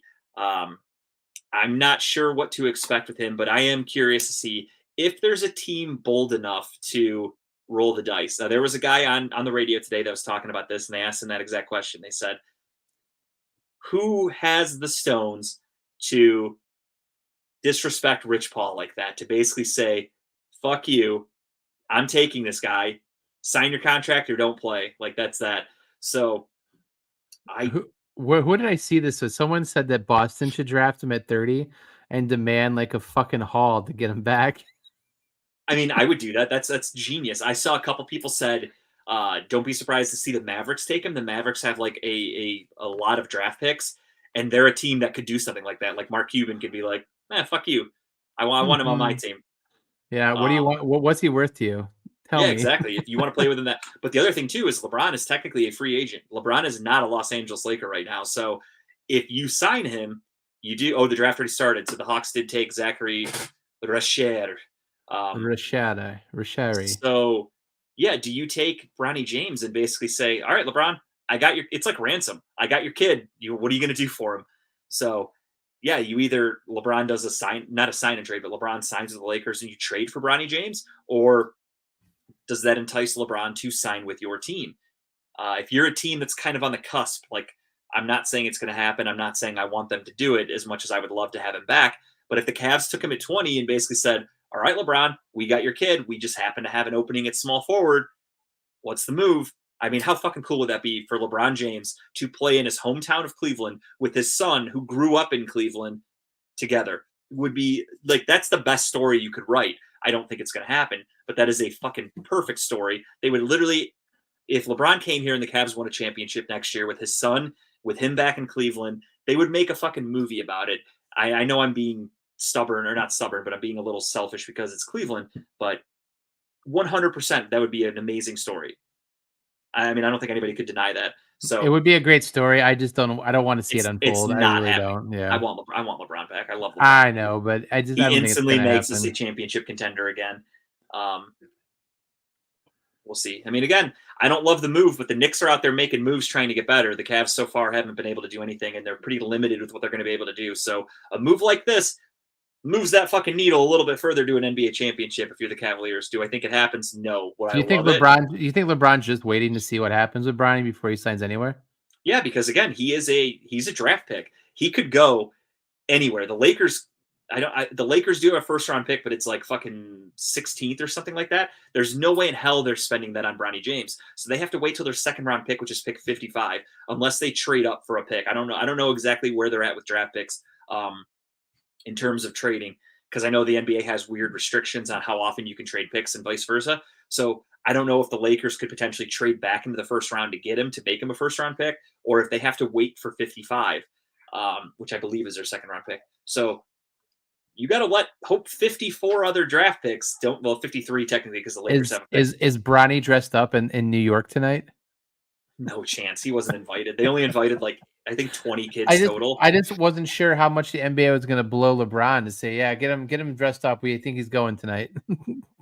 Highly unlikely. He would be the sad story of the kid sitting in the green room all by himself when everybody else gets drafted and he's still waiting there. I would assume. But again, this would make such a fucking dramatic, awesome story of the team that took Bronny James to prevent him from playing with LeBron, unless so you're LeBron telling me wants to join him. you would not be pissed off if the Cavs wasted their 20th pick on this guy? Not at all. Because, like you said, either there are two options if you take Bronny James. Well, technically three. He can flat out refuse and just not want to play, and I think he has to sit this year out. He can re-enter the draft next year. Okay. Sucks for you. Your dad's not getting any younger. B, we could then try to get some players from the Lakers or draft picks and say, we have Bronny James. What do you want for him?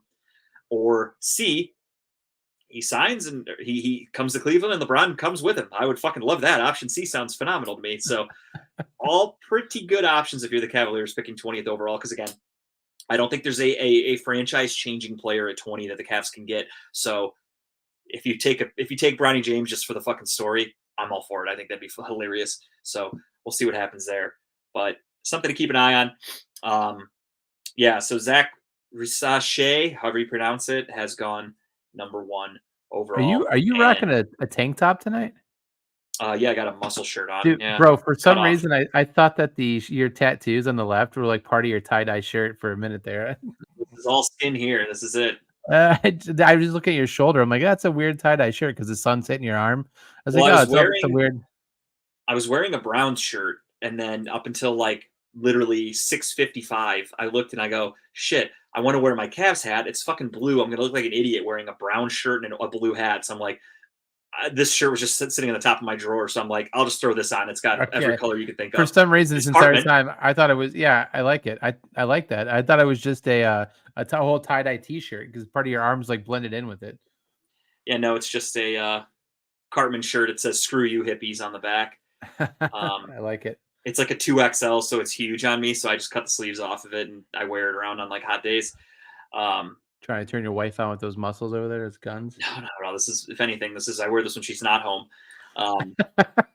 But yeah, so it's interesting to see what happens there. The draft is underway. The Wizards are on the clock with the number 2 overall pick. We'll see how right we are. So far, we're 1 of 1. I'll take that. 1 of 1.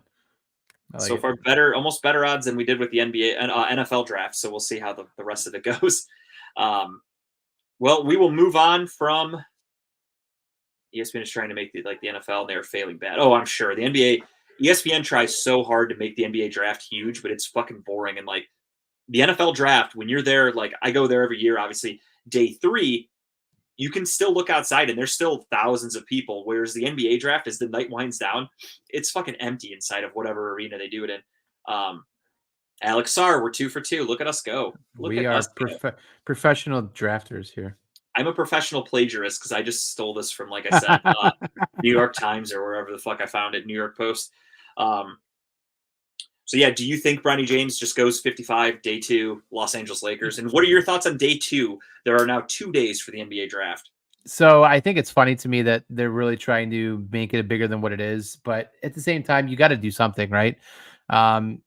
You got to shake it up a little bit. NBA, I will give NBA credit. They're always at the forefront of trying to shake things up. You know, the middle season tournament, right? The inter season tournament, which I thought was a great idea. I liked it this past year. I think it's kind of cool. So, I mean, let's see what happens. But no, I honestly for sure believe that LeBron's kid, Bronny, will not be drafted till tomorrow. And I hate to say it, he shouldn't be drafted at all, man. He's not good. But you're not wrong. You're not wrong. But he's gonna be drafted tomorrow. So, yeah.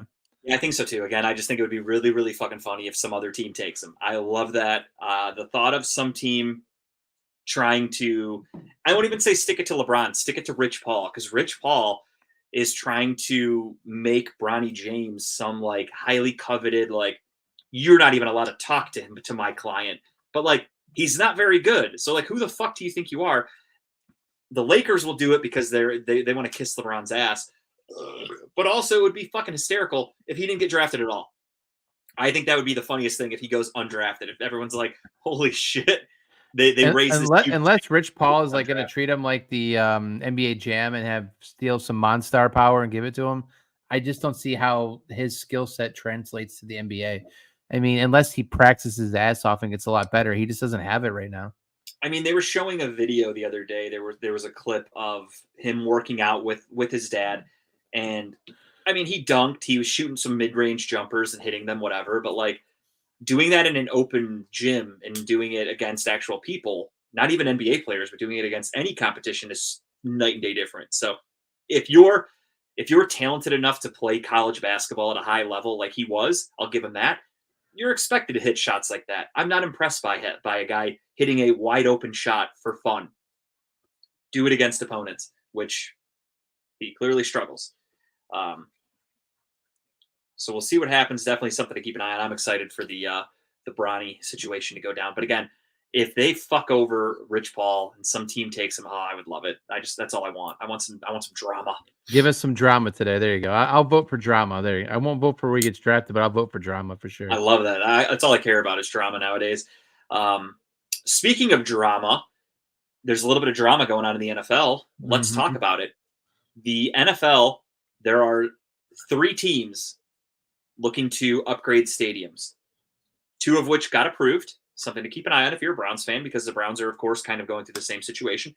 The Jacksonville Jaguars are working on getting a $1.5 billion with a B dollar like tax credit, whatever, to do some renovations on their stadium in Jacksonville, which doesn't seem like you're probably listening at home going, "Hey JG, who gives a fuck about the Jacksonville Jaguars? Why are we talking about them?" Well, Because relative. That means if you're putting $1.5 billion into a stadium or facility, that means you're not going to London, which a lot of people assume the Jacksonville Jaguars would be moving to London to be the first NFL international franchise, because they play a game in London every year, at least one. So a lot of people were kind of under the impression that they would be the team that goes over there. But if you put that kind of money into an investment, that means it's not happening, as far as I'm concerned. And B, the other big reason I'm talking about it is because their city granted them a fuck ton of money for renovations. The Browns are looking to do renovations to their stadium, and the city of Cleveland is not playing ball with them. That's why Brook Park is on the table for a potential Cleveland Browns location. And as far as I'm concerned, I know I live in this city, so I'm a little biased, but I think the Brook Park deal is a done deal. I think it's happening. Dude, I mean, let's think about it though. The renovation ideas or what they're going to do with that stadium, you're close to the airport. You're going to build a dome or a retractable roof, whatever it's going to be, but it's going to be able to be closed. You're going to build a shit ton of hotels, new restaurants, new social gathering locations. I am 120% all for it. I don't live there. It's closer to me to get to where I want to go. I don't want to drive downtown, but I'm all for it because I think it'd be amazing to be in that location. Plus, look at all the opportunities we get. We get the WrestleMania, we get Super Bowl, we get all this stuff that's going to bring in all these more big things of revenue, big stadium tours, all this other shit you can do with a closed dome. Fuck yeah, do it. Please move it, get away from the mistake on the lake. I mean, the lake's not that far from here, Adam. They're not moving to an hour away. It's 10 minutes. But I don't believe in curses or anything like that, so I don't believe in the mistake on the lake thing. It's just a catchy little nickname. I mean, I'm sure they'll come up with something like the Bark in Brook Park, or so there'll be something fucking GVR work will put on a T-shirt. I patented that, so when they make a T-shirt that says Bark in Brook Park, I want $100 for every shirt sold. You better file the trademark now, so that way it doesn't I honestly get should. taken. That's it's a pretty catchy one. I just thought of it. I'm literally sitting here staring at my phone, watching the Guardians lose the lead. Reed Shepherd does go 3 overall to the Houston Rockets. We are we're on a roll. We're on a roll. Holy hell, who saw that coming? 3 for 3. But yeah, so Jacksonville Jaguars have been approved for a $1.5 billion renovation in Jacksonville, which again means they're not moving, and which means their city was willing to play ball with them. Another team that got approved for some renovations to put a lot of money into it that also ups their contract The Carolina Panthers have been approved for renovations on their stadium, which I believe extends their contract in the city to, I forgot how long, 2029, whatever. But it does, in fact, not only upgrade the stadium, but it then extends their lease on that land to a longer tenure, which is, if you're a fan of the team, you like hearing that your team's going to stay in your city for at least another few years. So that's always good. Also, the Kansas City Chiefs are a team that are looking for renovations that are actually being poached. The state of Kansas is actually trying to poach the Kansas City Chiefs from where they play. They basically play on the border of Kansas and Missouri, and there's a group in Kansas that are making bids and offers to bring the Kansas City Chiefs and a new stadium to the state of Kansas.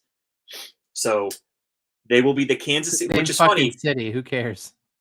This is where Browns fans need to really pay attention, because I saw so many fucking people that were like, well, they're the Cleveland Browns. They're not the Brook Park Browns. Why would they play in another city? And then people try to tell them, hey, idiots, most teams in the NFL I won't say most, but a lot of teams don't play in their actual city. I know we talked about it on here before, but there is the Buffalo Bills, don't play in Buffalo. The Dallas Cowboys don't play in Dallas. The New York Giants and New York Jets, they play in New Jersey. A lot of teams, like I'm not going to name them all, but obviously you guys all know. The Lions, 30 years, didn't play in Detroit, but they're the Detroit Lions.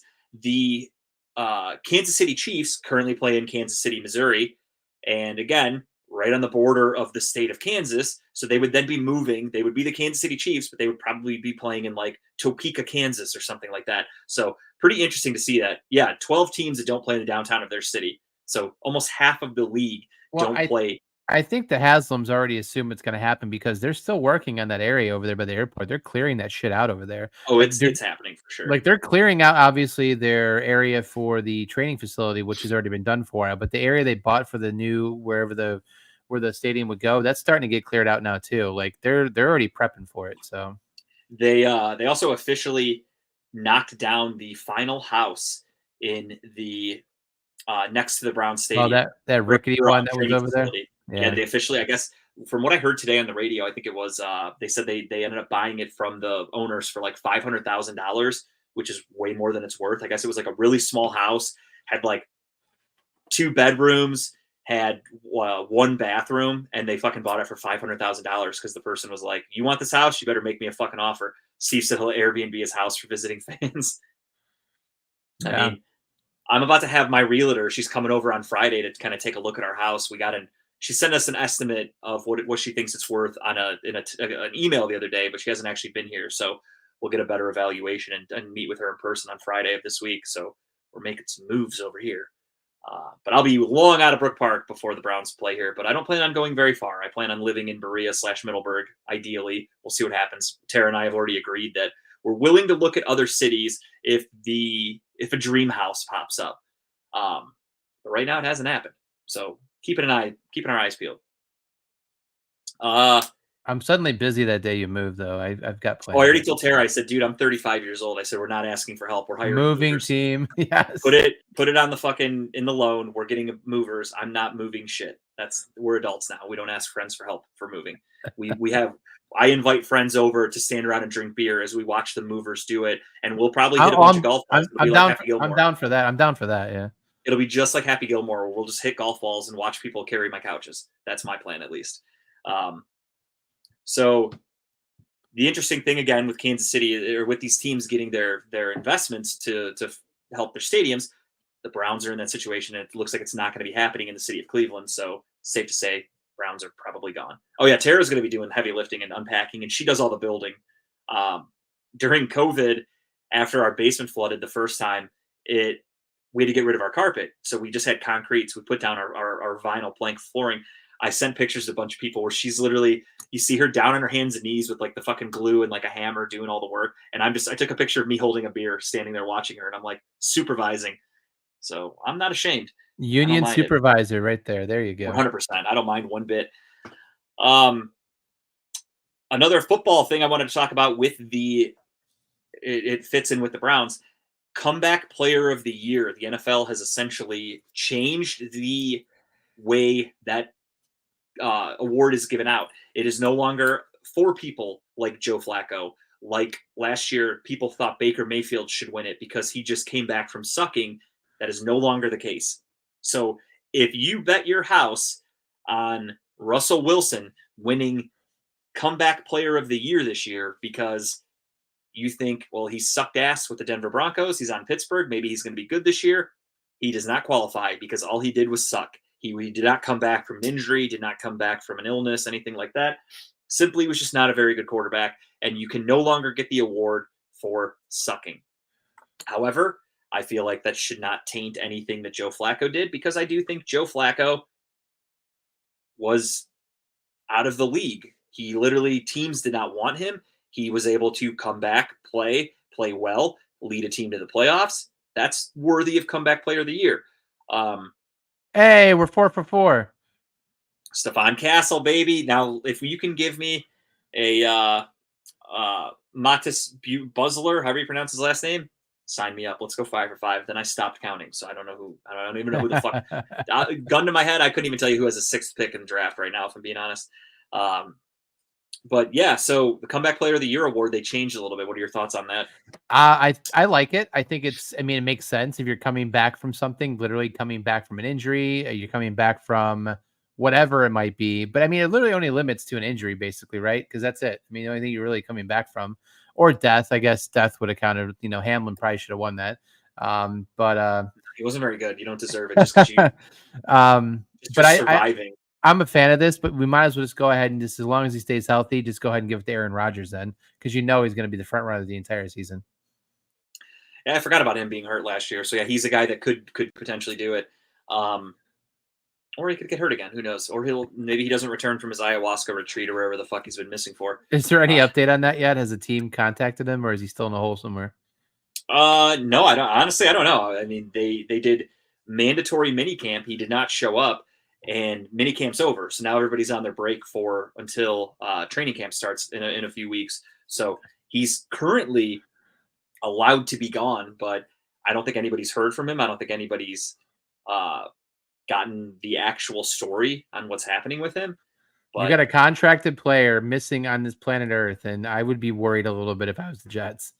They don't care. Did you watch Hard Knocks last year, dude? They don't give a fuck. They love Aaron Rodgers. He could do whatever he wants. He could have skipped minicamp to stay home and fuck Robert Saleh's wife. And I bet Robert Saleh would just walk in the room and be like, huh, that's our quarterback. That's my guy. He fucking loves him so much. It was disgusting watching that show. But yeah, no, I don't know what's going to happen with the Aaron Rodgers situation. He like you said, he was MIA. He came back from an injury towards Achilles. He's had a couple scares in minicamp and shit like that. Not minicamp, but the rookie camp that they had. There were a couple clips of him where he would sit down and he had trainers helping him like rub on his leg, potentially, re-injuring something. Who knows? He is 40 years old, give or take, which in the NFL is ancient. So we'll see what happens in that situation. But yeah, he would be a decent person to look at for comeback player of the year next year. Although I hope he doesn't get it. I hope the Jets have a terrible season. I hope they suck. That's just me though. I hate him. So we wanted to talk your Jets friends team. Oh, they know how much I hate them. I hate that team with a fiery passion. I hate the Jets. I hate the Mets, and I hate the Knicks. And I'll die on it. Speaking of the Mets, we'll actually just talk about them right now. We'll skip the Guardians for now. We'll get to them right after.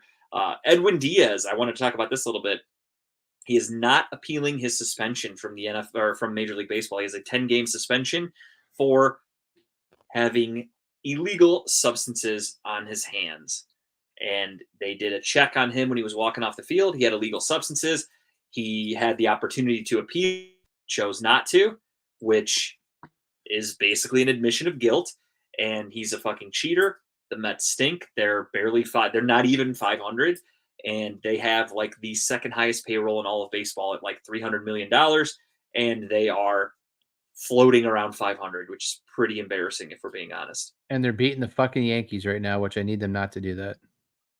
Oh, you bet on the Yankees tonight? I did. I mean, pretty. I didn't touch that game. I'm cool with it. We'll get into it right now. The Guardians, hottest team in baseball, arguably the best team in baseball. The Guardians have the highest win percentage in all of baseball. They don't have the most wins. They are a win behind the Philadelphia Phillies, but they have the highest win percentage, which it looks like it's going to be going away soon because they are currently down to the Orioles 3-2. Not loving our chances tonight, and the Phillies have already won today. So not great for the Guardians to hold that top spot. But still, man, if the Yankees lose, we're still ahead of the Yankees at third place, so we'll go to second. I'm okay with that. But yeah, the Guardians, the biggest shock of baseball. I mean, I went into this season with the lowest of expectations. I thought rookie head coach or manager. Sorry, Greg. Rookie manager. Rookie. I corrected myself immediately. That's okay. It's okay. Rookie manager, young team. You're going with, Rocchio at shortstop. You've got the platoon of guys we've brought in to play in the outfield this year so far, all over the place between Will Brennan. We brought up Kyle Manzardo. They brought up Schneemann has been here playing well. All these guys where you're like, who the fuck are these guys? Like, unless you're a diehard Guardians fan where you actually follow the minor leagues and you know the prospects and shit like that, a lot of these guys are probably guys you never heard of. It's literally the Major League Baseball movie. Who the fuck are these guys when they were talking about it? Except these guys are really good. Yeah. And they play well together. I'll be honest, I had the lowest expectations for the Guardians this year. And I had second place in a division. That's what I thought for sure. I thought they would compete because we are in a very, very bad division. The AL Central is not good. The Tigers are kind of going through a rebuild. The Royals are going through a rebuild. The Twins are arguably the best team in the Central, and on paper in the offseason, everybody just kind of assumed that the Twins would be the best team. And then you have the who the fuck else is in the division that I'm forgetting? We have the Royals, the Twins, the Tigers, the White Sox. The White Sox are arguably the worst team in baseball. So you have basically an entire division going through a growing phase, and you just hoped that the Guardians could tread water. And then you start the season, Shane Bieber looks like the best pitcher in baseball for a few games and then gets hurt. Tommy John surgery, literally has to miss the entire season. Here we are. Months later, Guardians are battling for the number one record in all of baseball without Shane Bieber, with Tristan McKenzie being one of the worst pitchers in baseball. He gives up home runs like he's giving out candy on Halloween. He walks the most batters in baseball for a starter. Logan Allen last night gave up like fucking 4 home runs. We were getting stomped. What did the Guardians do? They said, fuck you. We'll just score more than you then. If our pitcher's going to give up a bunch of home runs, we'll just score more than you. And they won the game. It's incredible the way this team can find a way to win. I heard somebody talking on the radio today, and they said it best. They said, this is the kind of team that's just so well-rounded, they can just find ways to beat you. They can beat you with the long ball. They can beat you with the, small ball. They can beat you with pitching. We have the number one bullpen in baseball by a full run. If you look at the bullpens, you have, and another home run for the Guardians. This one for Ryan O'Hearn with a long ball. It is 4-2. Baltimore Orioles. Not great. Don't love that. Don't love that one bit. As I'm talking about how good the bullpen is, they give up a home run. But I think it was for the Guardians. I'm like, damn it. There you go. No, the Guardians bullpen gave up a home run. So they, by a full run over the Los Angeles Dodgers, who have the second best bullpen in all of baseball, the Guardians were just lights out dominant until right now, apparently. It's Xavier Curry pitching, that's why. So they technically have the best bullpen in baseball. They have the best record in baseball, and that's what wins games. That's what wins championships, pitching. And the Guardians are doing it well. Starting pitching, a little bit to be desired. As I said, last night was an example of that exactly. Like Logan Allen, 2 innings, 3 innings out? He went 4. And then the bullpen carried that, then calmed it down. And here we have the 5th pick. The Pistons took Ron Holland, and we lost our streak at 5 or 4 technically. Damn it! But that's how the NBA draft works. You never know who's going to go. This is actually going to work out perfectly because by the time we finish the show here in 20 minutes, we've got the Cavs should be getting close to picking. It should be around, give or take, the 10th pick, which not bad. I'll grab some food, sit down, and watch the draft. Pretty perfect timing. But yeah, so the Guardians, you're not going to win them all. The number one thing in baseball that you need to do is win your series. Win 2 out of 3. And the Guardians are in a tough stretch right now where I forgot exactly what the date or what the numbers are, but they're playing like 27 games or 26 games in 27 days or something like that. They have one off day for the next like month. Pretty brutal, if I'm being honest. At the end, the Major League Baseball is making them do that. It's kind of shitty, but it is what it is. Guardians so far really not struggling with it. They had a 3-game sweep of the Toronto Blue Jays over the weekend, going to Baltimore. They've swept a lot of teams this year. Yeah, I mean, they swept the Mets a few weeks ago, which was fucking awesome. I rubbed that in my friends' faces. But they're just finding ways to win. They're doing what they need to do, and they are competing with the best of them. Going into the weekend, I think the Orioles played the Yankees. Not that like a week ago or something like that. And that was considered like the best matchup in all of baseball. You have two great teams in the American League, both power teams hitting home runs. And then I think it was Tuesday night or Monday night. I'm sorry, I forgot what day of the week it is. Monday night, the Guardians roll into Baltimore to play the Orioles. And the Orioles had homered in like 22 straight games. It was like a franchise record. They were hitting home runs left and right. I don't think they had a single home run on Monday. The Guardians were like, fuck you, we're going to beat you, shut you down. Yeah. Tonight, different story. They've hit a lot of home runs. Same with yesterday, but the Guardians found a way to win yesterday. Today, the offense looks a little sluggish. Only 2 runs, not great. But to go into Baltimore to play a team like the Orioles, who, again, everybody and their fucking brother were highly speaking of as like Orioles are, I'm not going to say they were shitting in the Guardians, but they were basically giving the Guardians no chance. It was like the Orioles are this young up and coming team. They could smash the ball like with the best of them.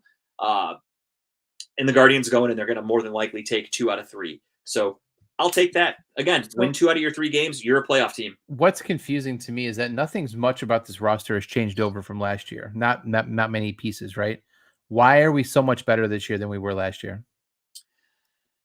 It's the chemistry and the approach that Stephen Vogt has. So Stephen Vogt came in and took over for Tito. Tito is an old school player. Tito is a brilliant head coach or a head manager. Twice tonight. Got it. Well, we hired Kenny Atkinson. I got head coaches on the brain.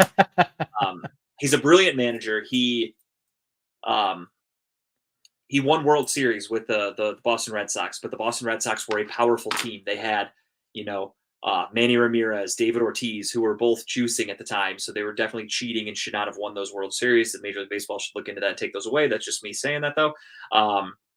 They had, Jason Varitek, Tim Wakefield, Pedro Martinez, Curt Schilling. They had some fucking studs.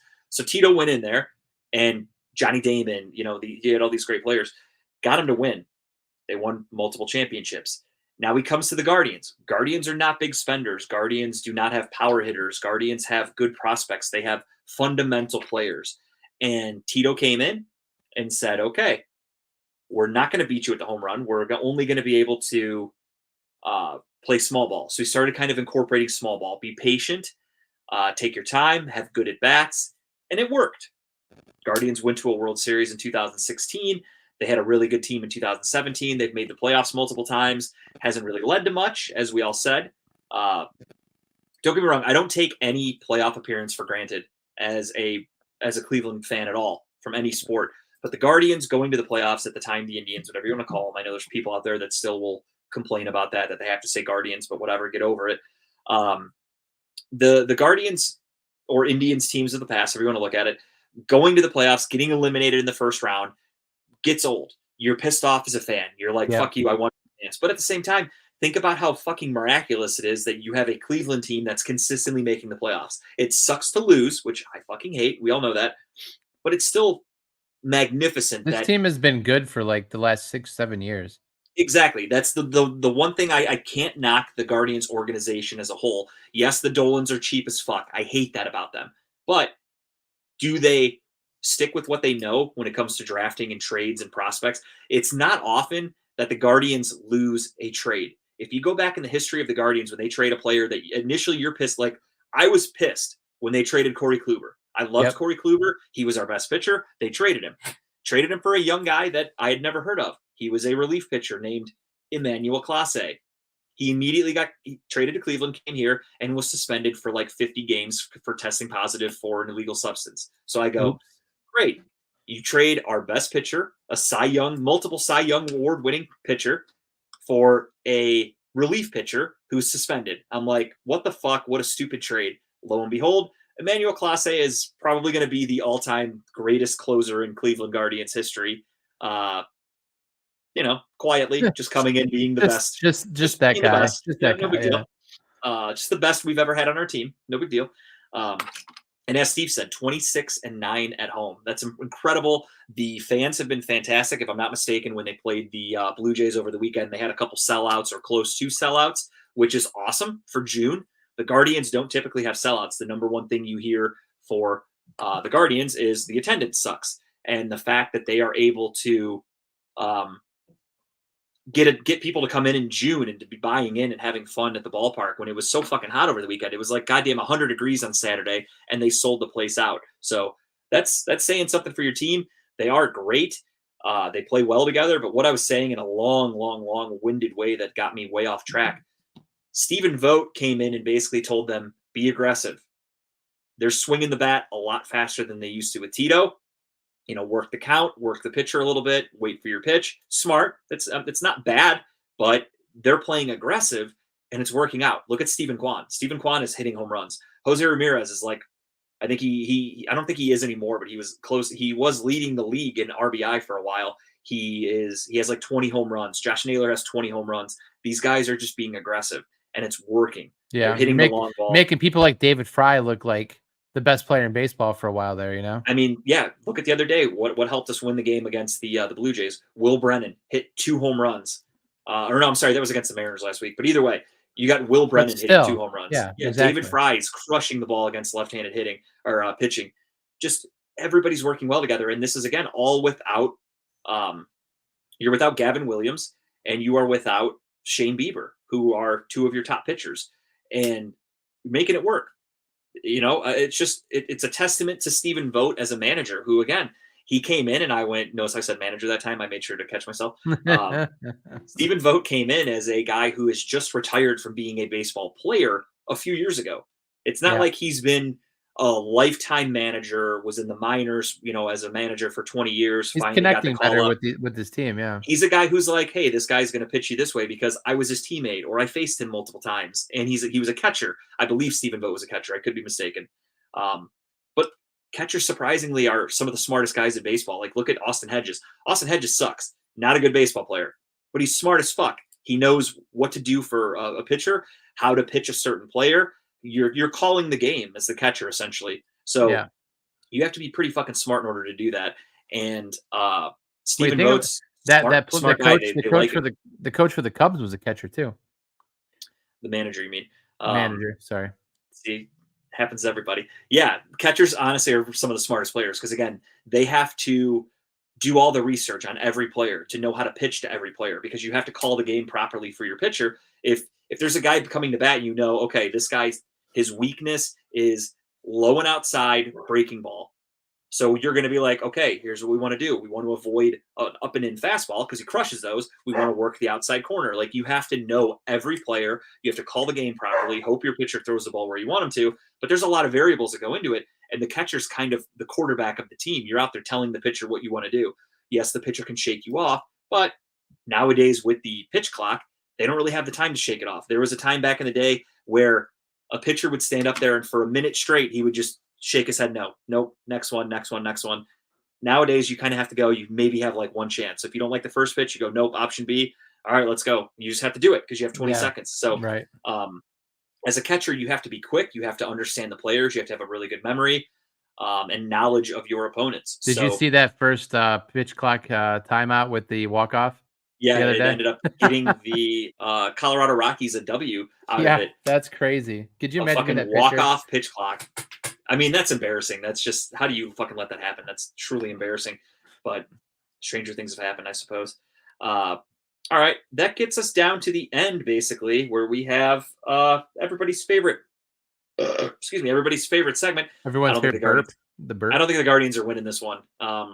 It's 4-2. Jose just struck out. He's 0 for 4 today. Not our night. It's the top. Go get him tomorrow. Yeah, it's the 9th. Yeah. Not looking good. Sorry, Daniel Schneemann you can't win them all, you know. can't, again, win a series. That's all you had to do. They took 2 out of 3 from Baltimore in Baltimore. I can And more than live with Baltimore is that. one of the better teams. I mean, Exactly. good series And win. it doesn't hurt you too bad because guess what? The Yankees are losing as well. So assuming the Yankees lose, again, you're second place in all of baseball. I can live with that. But it is now time for everybody's favorite segment, and that is Just the Tip. Last week, we obviously did Just the Tip. Before that, we talked about our favorite sports TV shows. Anybody out there? I did not personally get anybody's No. answers. Favorite sports TV shows, everybody. I wanted to hear them. Nobody gave them to me. Let's hear them. I did. I talked last week about how I was debating between the League and Blue Mountain State. Went with Blue Mountain State. Did you? Okay. Good start. It's on Netflix. Episodes are literally like 19 minutes long with no commercials. You can rip through them. It's a show that show holds up so well today. It really does. It does and it doesn't. So it's still really funny to me because I have a very immature sense of humor. However, PC culture wise, super not cool. Oh no. I mean, our sense of humor to me, like watching it's perfect. It's literally it's great. It's football players that are essentially frat guys. Their whole life is just built around doing drugs, getting drunk, and banging chicks. That's it. Football comes fourth. So, really a funny show. I like it a lot. Again, there's only 39 episodes. I thought there was more than that. They only did 3 seasons. Each season had 13 episodes. They got that one spin-off series too, yeah. Yeah, they did one movie, The Rise of Thad or something like that for Thad. But overall, funny-ass show. I'm already on season 3 because, again, the episodes take 20 minutes to watch. So when I have free time, I just throw an episode on. You're going to go right into the League then after this? Probably, if I'm being honest. But yeah, Blue Mountain State, fantastic show, guys. We wanted to hear your answers for your favorite sports television shows. So don't be shy. Send those in. You have 2 weeks to send them in because I forgot to say this at the top of the hour. We are not doing a show next Wednesday. We decided to let everybody. Week. Yeah, we want everybody to enjoy America, stay home with your family, spend a little extra time with them because the 4th of July is next Thursday. Our show would be Wednesday night. I figured we'd give you guys an extra 2 hours of everybody in your family having all of their fingers and toes because Lord knows you play with those fireworks, kaboom. But in all seriousness, happy 4th of July to everybody. We are not doing an episode next week, so figured we'd take it off. I'm taking the week off of work.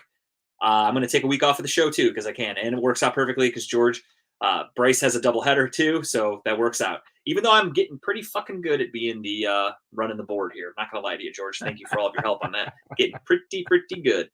But yeah, so let's get right into it. We're going to do Just the Tip. I have a really cool one that I'm excited to talk about. I love when new albums come out, and Kyle has one that I'm not going to lie. When he sent it, I did see it in advance. I did not ask.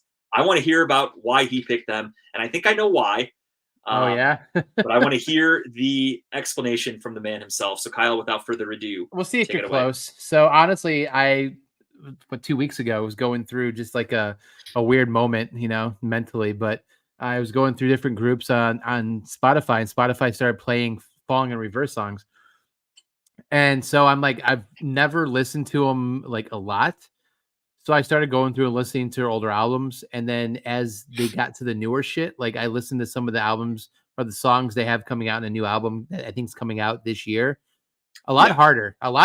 And to me, mentally at the time, those songs hit harder for me better. And I listened to them. I was working out and stuff. Like his new one with Tech Nine is amazing. That he has. The new one with Jelly Roll is also amazing. Like, so listening to those and then listening to the other ones, like the older ones sound more like, I don't know how to say this. Not Blink 182, but like pump, like pop rock, like rock, whatever, punk rock. They sound. What I'm saying, they sound. They're lighthearted, right? They're not as serious. But these last 2 albums he has, including the one that's coming out, it just hits hard. Like it's a lot deeper content, a lot deeper lyrics to it, and I mean, honestly, it's a good band. I mean, I don't know if you listen to them or not, but going through from start to finish a lot of their songs, they're pretty damn good. So I don't really often ever talk about albums or music on here. That's usually you thing, but I've been listening to them a lot lately, so I figured I'd bring them up. It's a pretty good group. All right, so the reason I thought you picked them was because of the Jelly Roll song. I know you're a newfound, that's a good song, yeah. Newfound Jelly Roll guy, and I know that they did a song together. Mm-hmm. So the reason I was interested in your take on Falling in Reverse is because as a guy who listens to this type of music for a very long time, I am into I hate this word, but it's just the term that everyone uses, the scene if you will. I'm Yeah. into this music scene. I know all these bands. I go to a million Yeah. concerts. I've seen Falling in Reverse live. I actually went with our mutual friend Dave. Um, they they were the headliner, and Ice Nine Kills were the one of the opening bands. So Dave and I went there, and we both agreed, I don't give a fuck about Falling in Reverse. Let's get out of here early and beat traffic. So we ended up Nice. leaving. So, in again, no knock on anybody. I don't judge people for their music tastes and stuff like that. I crack jokes, but that's it. It's all love. I respect anybody that puts out Yeah. artwork or an art form. So, whatever your thoughts on any band, if there's a band out there that's willing to put their all out there and put out music, kudos to Mhm. them for doing it. Falling in Reverse in the scene, if you will, depending on who you talk to, is considered kind of a joke, I guess I would say. So I don't know how much you know about the lead singer in the picture there, Ronnie Radke. I read some history about him here this week about, I was going to him say, if being you in had a jail. chance, he And has, yeah, he went to jail. He's known by a lot of people as being a douchebag punk, and most people in the scene hate him. So his band does not get a lot of respect from his peers. They're yeah. huge. They're a huge band. They sell out wherever they go. They could do festivals, and it's fucking packed. People love them. But in the music scene, Yeah. he doesn't get a lot of respect. Rightfully so. He's done a lot of things to make himself look like an ass. He actually, I don't know if he's still dating her. He was dating Paige from WWE for He a long still time. is. He still They is. are He still uses, dating. Okay. yeah, she uses one of his songs for her Okay. opener for her entrance theme, I think. So, kudos to Zombie, I him. think. He started off in what bands did he start off in? I think he started off in Bless the Fall. Mhm. Then there was a falling out. He got kicked Yeah. out. That's right He around went when to he went to jail. jail. And And he came out and made Falling in Reverse. Falling in It Reverse was took a little while to pick behind up, the but wall. now I they're think big. behind the walls is what it was called, and then they had to change it because of copyright infringement or something like that. Yeah.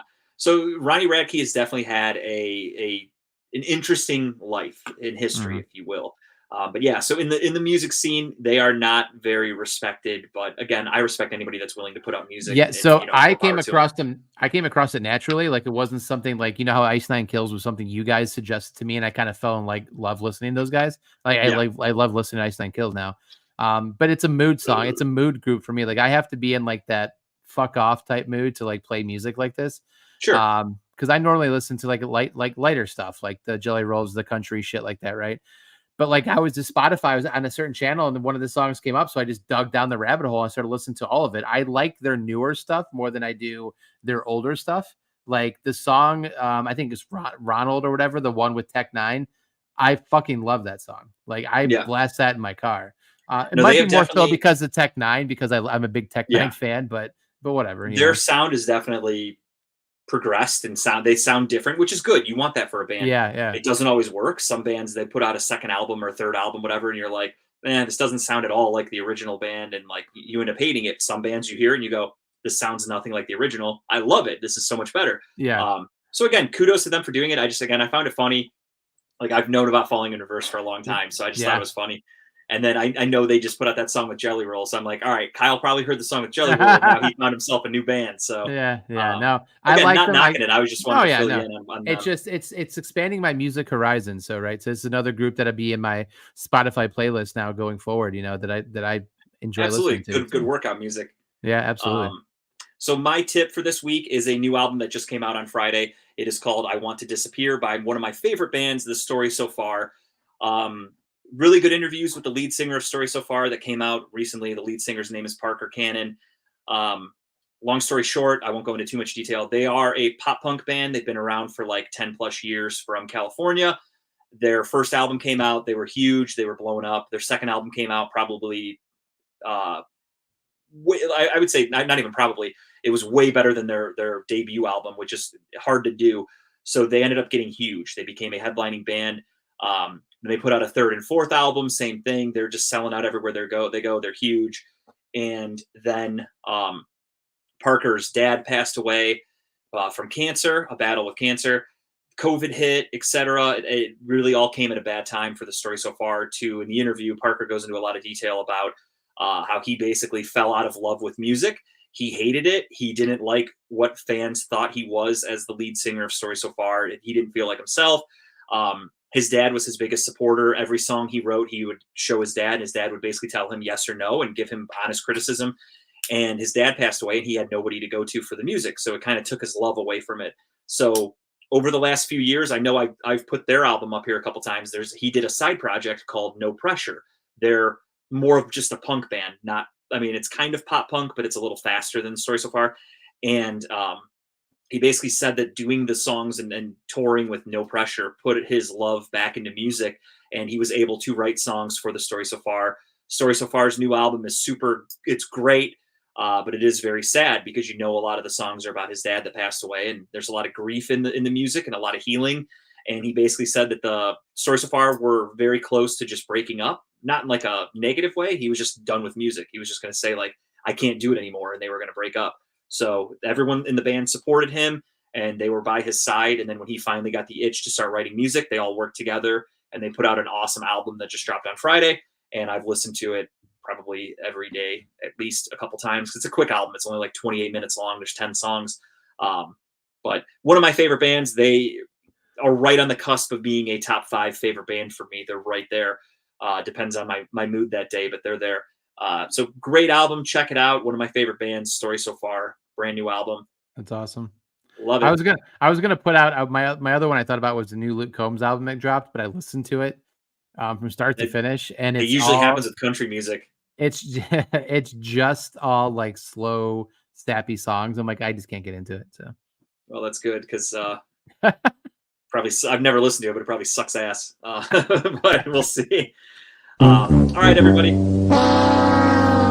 There we go. George sleeping at the wheel. We got our first sound effect of the day. It took him 2 hours and 1 minute to do it. Jesus, George, what are you doing? No, I'm just kidding. Thank you, everybody, for watching.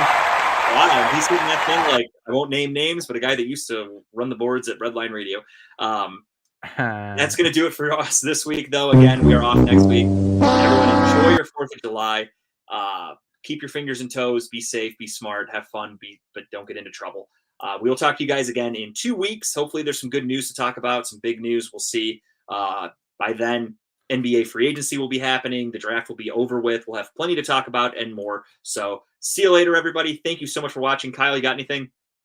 Got nothing. My dog's bugging the hell out of me to get outside, so I will do that now. It's just about bath time for my little one. So we will talk to you guys again in 2 weeks. Again, be safe. Thank you so much for watching. Cleveland, that was for you.